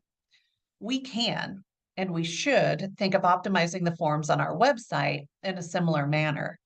Forms on your website, whether they're for lead generation or to make a purchase, function the same way a physical checkout lane does in a brick and mortar store. And Just like a physical retail store, you should study how your customers enter online checkout or your lead generation purchase process. You can use a type of heat map called form analytics to help you understand how your customers are interacting with your web forms. A form analytics report can tell you which fields on your form cause the most abandonment, which ones cause visitors to hesitate, and which ones they have to repeat. Let's start with form abandonment. You obviously don't want people abandoning your forms because that means they're not converting. A form abandonment report can tell you which field on your form is causing most visitors to leave. Jump into session recordings to see if you can figure out why this specific form field is causing visitors to abandon. It could be a technical error that you're not aware of that you could quickly fix to increase form submits. If there's not a technical error contributing to form field abandonment, evaluate what you're asking for on that field. If it's not essential information, consider removing the field and seeing if your conversions go up. You would be surprised how many people leave a form, especially a lead generation form, on the phone number field. Many people simply don't want sales reps to call them, so they'll abandon a form altogether if they have to submit their phone number. Another form analytics report you should look at is the repeated fields report. This tells you which fields visitors have to engage with more than once to complete your form. Study how visitors interact with these fields on a session recording to see if there's something that's confusing about the field. You might need to explain the field requirements, which is very common with password fields. Consider adding some sort of inline validation to your forms, like a green outline around the form field or a check mark next to the field when they filled it out correctly. If they made a mistake on the field, consider outlining it in red or putting an X next to the field so they know they need to correct it before they can submit the form. Now that we've covered form analytics, let's revisit our market again. We're still in the shoes of the owner who's observing what customers in the store are doing. This time, we notice a customer walk up and down several aisles, then stop to look at the overhead signage. It's clear the customer is trying to find something, but isn't sure where it's located. If we engage and help the customer find the item, the odds are pretty high that they're going to purchase the item they were looking for. If we don't help them, their frustration could mount. Even if they find the item, they still might be so frustrated with the experience that they decide to purchase this item once, but never want to come back because it wasn't a great experience. You're probably not surprised to learn that your website visitors experienced the same thing our market shopper did. But just like we did as the owner of the market, we can help our online shoppers directly before they leave our site or decide that their experience was so bad they don't want to come back. Live view and live chat are two indispensable tools when it comes to helping online visitors accomplish their goals on your website. Live view allows you to see what customers are experiencing while they're actively browsing through your website. And just like a session recording, you can see the pages they visit, where they click their mouse, and how far down a page they scroll. The only difference is you're seeing all of this in real time. A quick caveat. You don't have to be online all day and night watching customers to make this a useful tool. It's amazing how much you can learn from taking 20 minutes a day to see what customers are doing as they move through your website. And while you're online, if you see a customer struggling, you can hop on a live chat and ask them how you can help. Even in 20 minutes, you might be able to turn a struggling customer into a converting customer and hopefully a repeat customer too. Most live chat tools also let you set intelligent triggers so you can prompt visitors to chat at the signs of a struggle or when they're viewing a specific page that indicates they might need help. For example, you might want to initiate a chat with a customer who is rage clicking. That's when someone clicks on the same website element repeatedly. They might be having a technical error or clicking on an element they think should be clickable but isn't. You can quickly prompt the visitor to chat and ask them if they're experiencing any issues and if they need help. Or you might want to prompt someone to chat when they're visiting a page that has more information about your shipping or return policies. A quick chat asking if they have any questions about your policies might be exactly what the visitor needs to help them convert. A lot of people get intimidated by live chat because they think they need a team of around-the-clock chat operators to make it work successfully for them. With chat tools like Lucky Orange, you can set the chat option to only be available when you have the time to be online, and when you're not available, the chat icon can serve as an away form where visitors can email you their questions. Live View and Live Chat are both really great tools that can help you save a sale before it's lost. There's another great tool you can use while people are still on your website that can help you boost conversions and get to know your customers better. On-site surveys are a great way to learn more about the experience visitors have on your website and to learn more about them. Let's start with some different ways you can use surveys to understand how visitors feel about your website. A thumbs up, thumbs down, like, dislike survey is a great way to get quick feedback on how visitors rate their experience with your website. It's an easy survey type for visitors to understand, and they can give you quick feedback without having to put much effort into their response. Getting a gauge on how satisfied people are with our website is important to growing conversions. Visitors who aren't satisfied with their experience are going to be less likely to come back. So, identifying the parts of our website that are contributing to a poor experience can help us increase the odds of getting repeat visitors. Here are a few examples of how you might use a like-dislike survey, that thumbs up, thumbs down survey type. On a product description page, you can ask a visitor if the information about the product was helpful. On blog content, you can ask visitors if they enjoyed the blog post. If visitors are giving you negative feedback on the blog content, try and figure out if it's the topic or perhaps the style, long-form content versus short-form content, that could be changed to help improve the experience. On a Help Center page, you can ask a visitor if the article was helpful to them. Or on a product page, especially for a new product you've just started offering, you can ask if they like the product. If people who take your survey like the product, but they aren't buying it, you might need to rethink your pricing or try to do more research to find out what's keeping them from buying. Another type of survey you can use to help understand your visitors is a rating scale. Using a star-based rating scale, you can ask visitors to rate their experience with your website. Rating scale surveys are great, and they give you a lot of flexibility with the type of information that you can gather about a customer's experience on your website. To get you started with rating scale surveys, here are a few types of questions that you might want to build out for your own website visitors. Ask them, how was your experience today? If they give you a low response, ask a follow-up question about what you could do to make their next visit better. You might also use a rating scale to ask your visitors how likely they are to recommend your website to a friend or family member. Questions like these are often referred to as a Net Promoter Score. They're great for understanding if the customer had such a good experience on your site that they're willing to tell people about it. You can also use a rating scale to understand how your website stacks up against your competitors. You could ask how fair your pricing was compared to similar products they saw on other websites, or you could ask them how they would rate your product selection compared to similar websites as yours. If you're struggling to make conversions on your website because you don't know enough about what your website visitors really want, try using multiple choice surveys to get to know them better.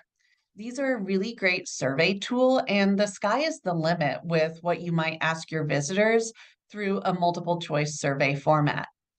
Here are a few ideas of multiple choice surveys that you might want to test out on your website. You can get insights on what customers are shopping for and who they're shopping for. Is it for themselves? Is it for a family member? Is it for a friend? Their responses can be a goldmine to help you understand what you can do to encourage them to convert. For example, if you're attracting shoppers who are buying gifts for other people and not shopping for themselves, you might need to offer more generous return policies to encourage them to convert. You could use a multiple choice survey to ask your visitors what type of products they came to your site to find, and then list out your product categories. Understanding what's drawing visitors to your site can help you refine those PPC campaigns. You could choose to invest more in those surefire winners that are bringing people in, or you might decide you need to raise awareness for categories that aren't a big draw yet. You can also get straight to the point and ask your visitors what would make them more likely to convert. You might offer choices like free shipping, a longer return policy, or even get their feedback on different promotions like buy one, get one free, a percentage discount, or even loyalty programs. If you're going to ask your visitors several questions, I'd suggest offering them a discount or other special offer in exchange for their time. Even though it might cost you to offer the discount, it's much cheaper than formal market research, and the discount offer might actually encourage the visitor to convert. Make sure you're using a survey tool that allows you to set triggers based on different criteria. You can survey your visitors based on their traffic source, like Google PPC or Instagram, to get a better understanding of those specific customer segments. You might also survey visitors who are new to your site versus visitors who are loyal customers to see if there's something you can do differently to convert new customers and what needs to be done to retain your best customers. I could go on and on with more ways you can use surveys to learn about your customers so you can increase your conversions, but we're nearing the end of our time together today. I hope you found these tips helpful and that you'll begin trying them out on your website. My final piece of advice to you is to not get discouraged when you don't see conversions jump overnight. Keep studying how visitors engage with your site and making refinements based on what you learn. By repeating these strategies over time, you'll gain a better understanding of your customers and what you can do to help them convert.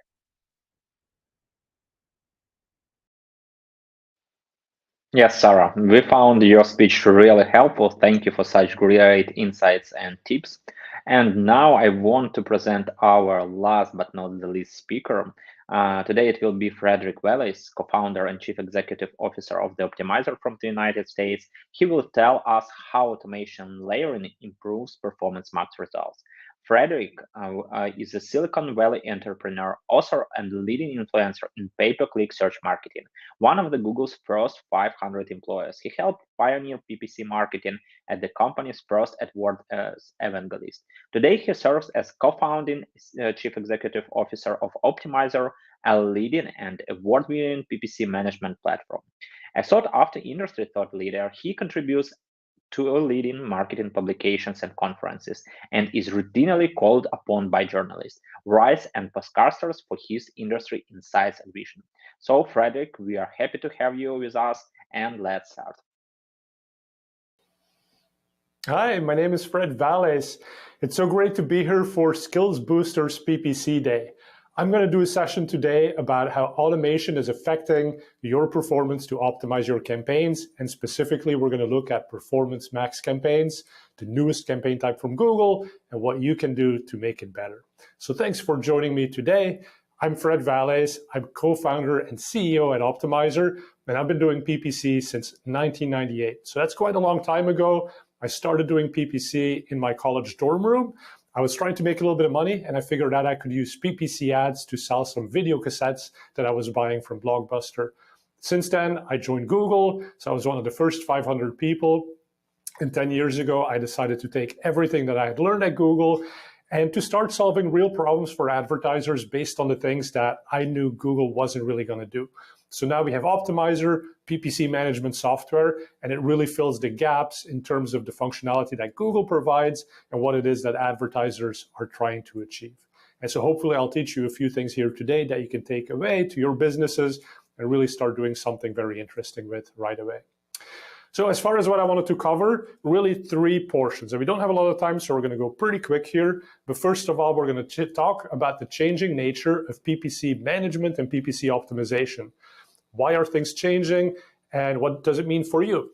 I'll give you some high-level tips on how to work with automation, and then I want to leave you with some specific advice of how you can still manage in a more automated world, and specifically what you can do to optimize your Performance Max campaigns. So let's begin about why are we even having this session, right? So what is the changing nature of PPC management? Well, it comes as no surprise to you that automation has really changed things. And if we think about the way that we optimized PPC campaigns before automation, it meant managing 1,000 details, specific keywords, specific ad texts, geo-targets, bids for every single keyword, landing page optimization, URL selection, destination URL selection, all of these things, right? And it was a lot of very specific work that we had to do to make the campaigns give us the results that we wanted. And ultimately, that's the only reason we did this, is because we had specific results in mind, and we had to pull 1,000 levers to achieve those results. Nowadays, things have changed, and you can very clearly see this in a campaign type, which is fairly new from Google. It's called Performance Max. Performance Max will take your inputs as to what it is you're trying to achieve, and it will automatically run these across all of Google's properties. So whether it's Google Discover, a Gmail campaign, the display network, search, shopping, all of these things are handled for you. And the idea from Google is that automation pushes all the buttons for you. And so you save a lot of time and you can be more focused on strategy. So that is a pretty big radical change. And what it means for us is that instead of managing the 1,000 details that we did before, now we kind of have to up-level our game. So the machine, the AI from Google, pushes all the buttons. We get to manage at the periphery of the ad system, and we get to be more focused on inputs to the AI and the machine learning system. So for example, we have to be really good at defining goals.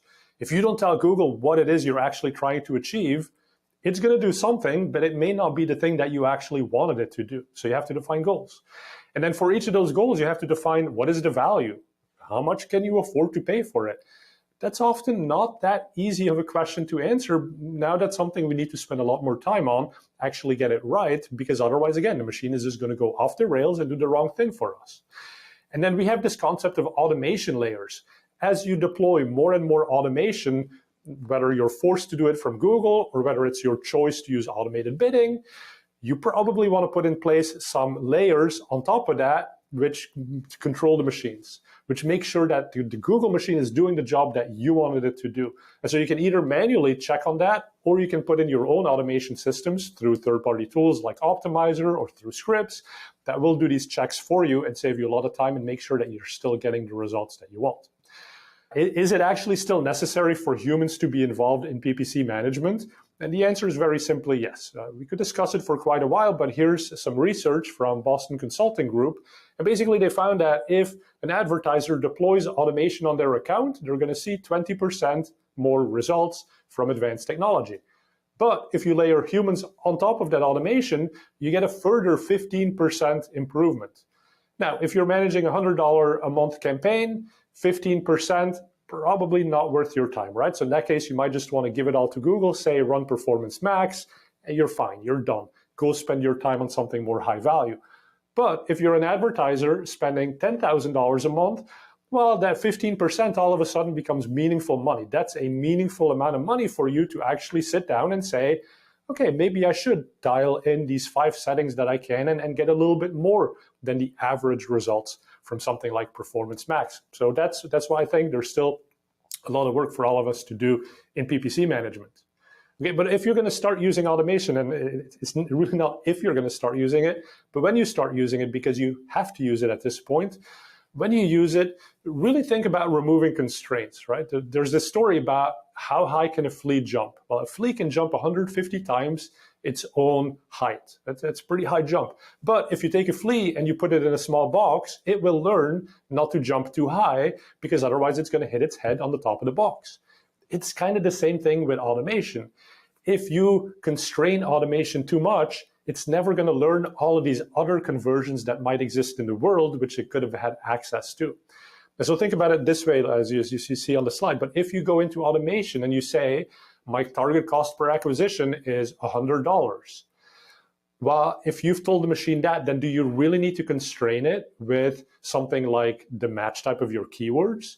Well, you could put a restriction on the match type, but it means that a whole set of broad match conversions may just not happen because you're forcing the machine to stay with exact match keywords.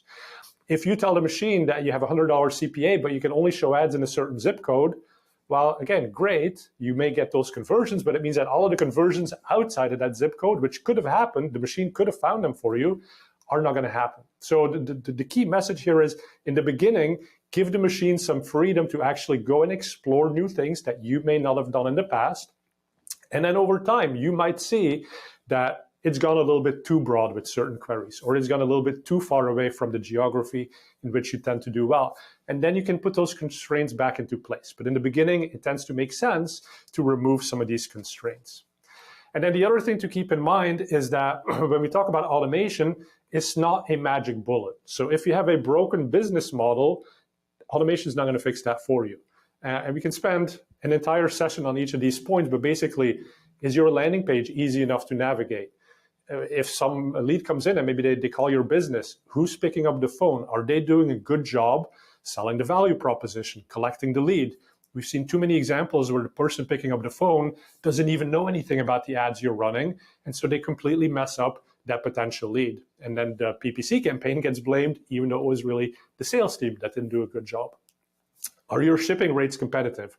Are your response times fast? Do you do something with first-party data? First-party data, what that simply means is maybe you get someone to come to your website through PPC, through a search keyword, and maybe they don't buy on that first interaction. Well, are you capturing that user's data? Are you asking them if they want to be on your email list? Are you offering them a special coupon? Are you doing something to convince them down the line to become a customer of yours? If you're not doing these things, then you're just going to see suboptimal results, and a PPC campaign on its own cannot fix this for you. Okay, but let's talk about Performance Max and a couple of very specific ways that you can optimize these campaigns. So first of all, I talked about this before, but you have to set the right goals and the right targets. And now think about this. If you're doing lead gen, you could say, if somebody fills out a form on my page, that is a lead, that is a conversion. And so you tell Google that that is the conversion you want it to go and find for you through an automated campaign like Performance Max. Well, think about that conversion. Someone filling out the lead form page, that's not really what you care about, right? So conversion one is someone filling out the lead form page. The second person who fills out that lead form page actually goes and gets a free estimate. They picked up the phone when your salesperson called them to schedule an appointment. And the third conversion, not only did they get a quote, an estimate, but they also ended up buying from you. They became a customer. And so that third quote unquote conversion, that's the actual thing you want. But the point is, you have to communicate that to Google. Too many advertisers, they stop at that first stage of somebody filled out a form on my page. That's a conversion. Get me more of these. Well, guess what often happens? Google finds you hundreds, if not thousands of these quote unquote conversions, but they're all junk. They don't convert. And Google doesn't know that that's a problem because you didn't tell it that you actually wanted high quality leads. So the question then becomes, well, how do you identify and communicate those high value leads to Google? So you can plan conversion tracking. You can take the GCLID, which is the Google Click ID, and you can communicate that back to Google. But these tend to be somewhat complicated technical problems that you have to get your website development team involved with. And so it often doesn't get done. Now, lucky, Google has come out in the last year or so with what they call enhanced conversions for leads. This is a way that you can put on a simple piece of code on your landing pages where the form fill is based. And instead of having to capture the GCLID from Google and carry it all the way through your CRM system, which again, that's complicated, you can rely on the email address or some other piece of unique data about the prospect. And email address tends to be it, right? People put in their email address on the form field. And when they become a customer, you also know that that was the email address of someone who became a customer. That is what connects the dots on the back end for Google, is that unique piece of information. So Google has a new way. So if you haven't looked into enhanced conversions for leads, go and take a look at that, because that allows you to better communicate to the AI system what it is you truly care about. Now, if you still don't want to do this, you want a simpler solution, here's another way to think about it. These three conversions that I showed you before, if you tend to find that a higher proportion of the good conversions come from a certain market, so in this case, we say that most of the leads that come from the US are pretty high quality. The leads that come from the UK, they tend to not go quite as far, right? So they're kind of medium quality. And the leads that come from India, maybe those are the lowest quality because it's not your target market. So what you can do is there's this technology from Google called conversion value rules. And so what you can now do is you can just capture the form fill, but you can say, make a rule. If we detect that the country of the form fill was India, don't change the value. If we detect that it came from the UK, give double the value. And if we detect that it came from the US, then give it 3 times the value, because we think those are the most valuable leads. And now guess what? The machine sees more value coming from the leads when they come from the US. So it says, hey, we got to go focus and get more leads from the US as opposed to get thousands of leads from India, which this advertiser doesn't seem to like quite as much. Right? So these are ways to connect the dots. Now, number 2, creative optimization. Here's an interesting stat. This from Optimizer. We manage about $4.1 billion a year in Google ads, and we found that 92% of advertisers, so almost everyone, is using responsive search ads for their creatives. However, only about 20% of all the ads that we see in the system are RSAs. So what this tells me is everybody's trying them, but a lot of people are not taking their accounts all the way to this more advanced type of ad, right? So they keep a lot of expanded text ads in the system, which actually don't get as many impressions as responsive search ads. So that might be a mistake. Now, as far as creative generation with Performance Max, Google is just going to ask you, put in a bunch of headlines, put in a bunch of description lines, and at some point you may run out of steam. You may have no more ideas for what ad text to put in.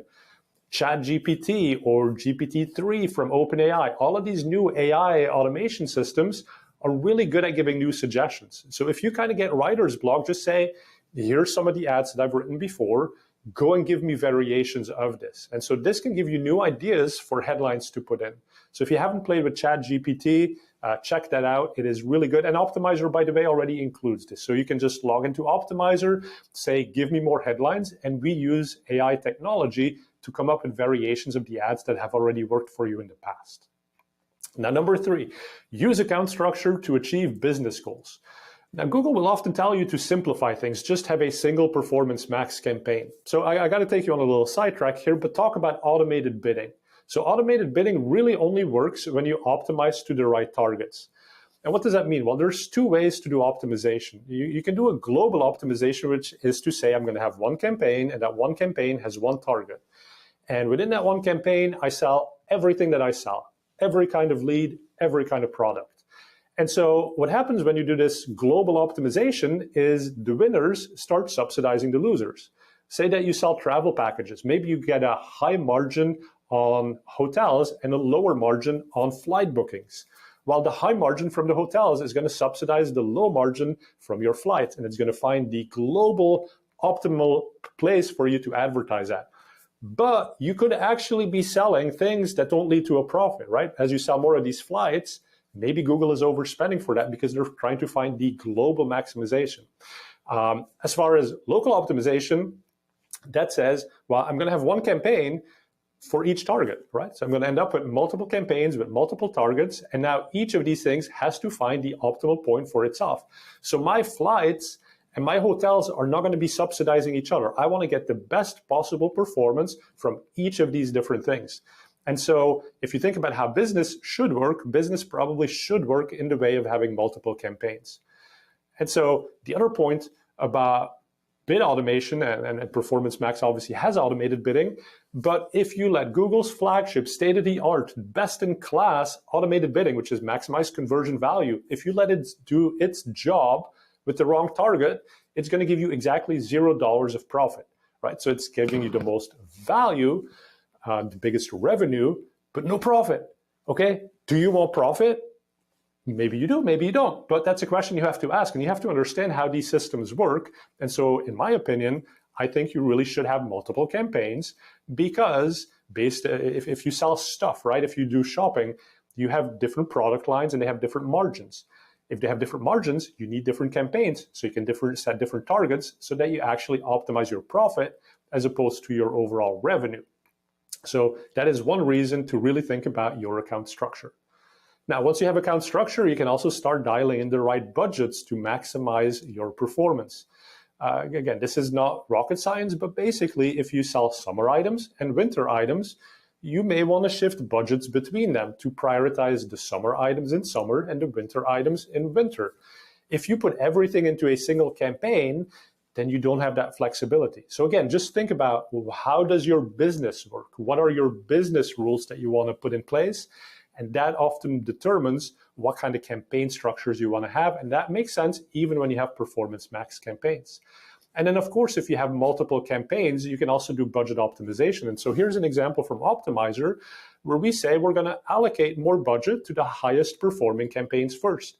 And then if we have budget left, then we assign it to the second best campaign and then the third, right? And eventually we run out of budget, but we've put it in the best performing places. And that's not just within Google, by the way. This can be across platforms. This can be across search, social, all of the different places where you're trying to get new customers and where you're spending money. Now, 5, there's a big new one that is specific to Performance Max, but think about your audiences. So create and use audiences. The first audience you definitely want to put in is your existing customer list. So capture the data. Who are your existing customers? Feed that list back into Google. And now you can tell Google that you don't want to spend money on your existing customers, but you'd rather get new customers.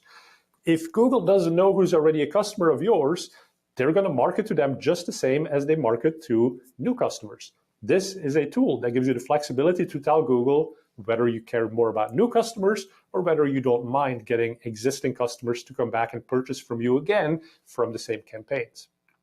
And then you can also add other audiences. So if you have your existing customer list or you have them segmented by different things that they've bought, you can attach these lists to Google's Performance Max, and it's basically a way for the machine to learn a little bit more quickly who's in your audience segments, right? Otherwise, the machine will figure it out eventually, but it has to spend money to build up that data. If you already have the data about different audiences, go ahead and make those lists, attach them to Google, and that's going to give you a big head start.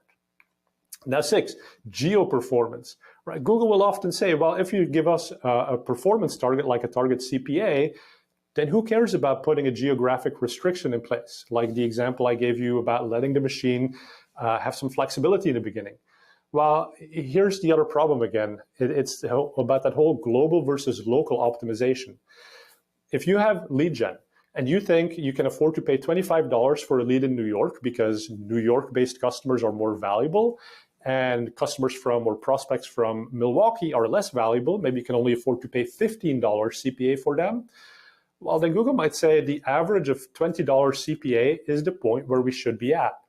Well, sure, but if you're paying $20 on average, and that includes paying for $20 for some customers out of Milwaukee, you might be losing money on those customers, right? Because you can only afford 15. But again, if you give Google too much flexibility, you let it group everything together, it's going to allocate money in the way that it sees fit without regards to profits. Again, it's going to give you maximum revenue, but not necessarily maximum profit. And so in its quest to generate more revenue, it is sometimes making bad decisions and spending too much.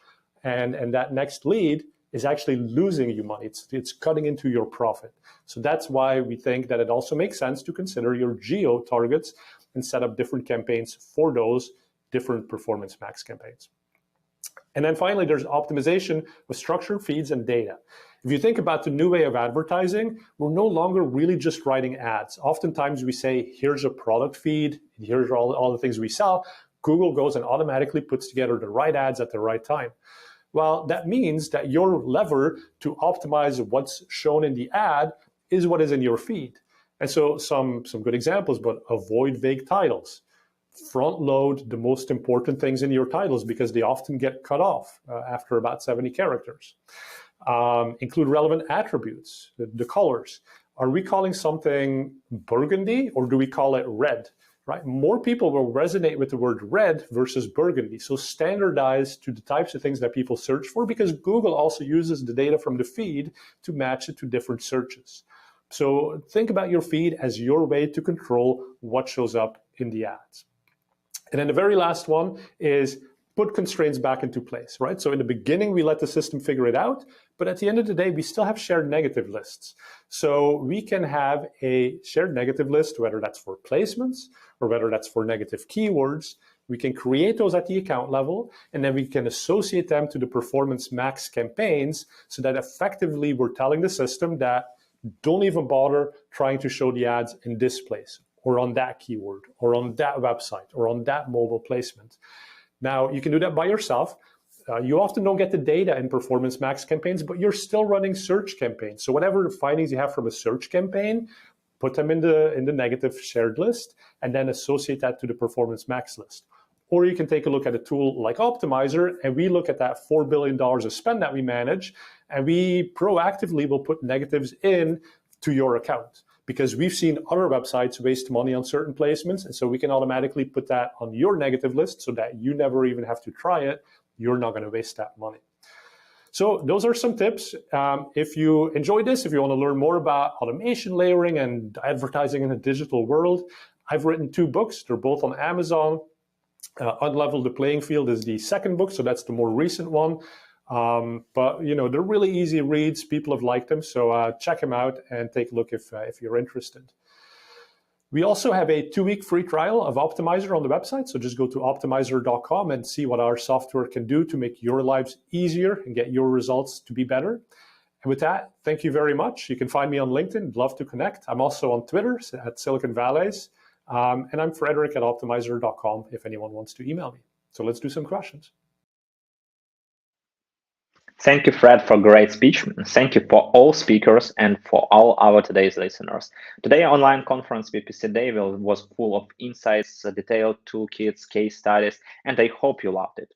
I ask you to put as final mark for this conferences. Please put in chat from 0 to 10 how you mark our conference. 10 was perfect and you get a lot of insights. 9 and if we have things we can make better, and we will really appreciate detailed feedback after you will put the mark.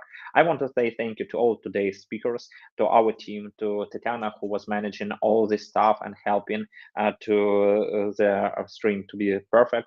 And of course, to you, to our listeners, our students, I will be happy to see you on our Udemy courses. I will be happy if you'll start collaboration as Web Promo Agency. So thank you for these conferences and see you on our next events. The next our online conference, e-commerce day, will take part in March, and you will learn a lot of different stuff about how to build e-commerce business, how to use digital marketing tools for e-commerce, and how to do it in the efficient way. If you are interested, don't hesitate. Register on our e-commerce digital day on Skills Booster website. See you on our next events.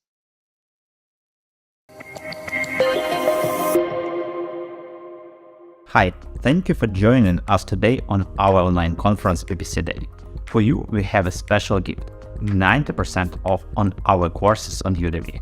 Join us and learn more about paid traffic, Facebook ads, Google ads, and any other advertising tools. See you on my courses.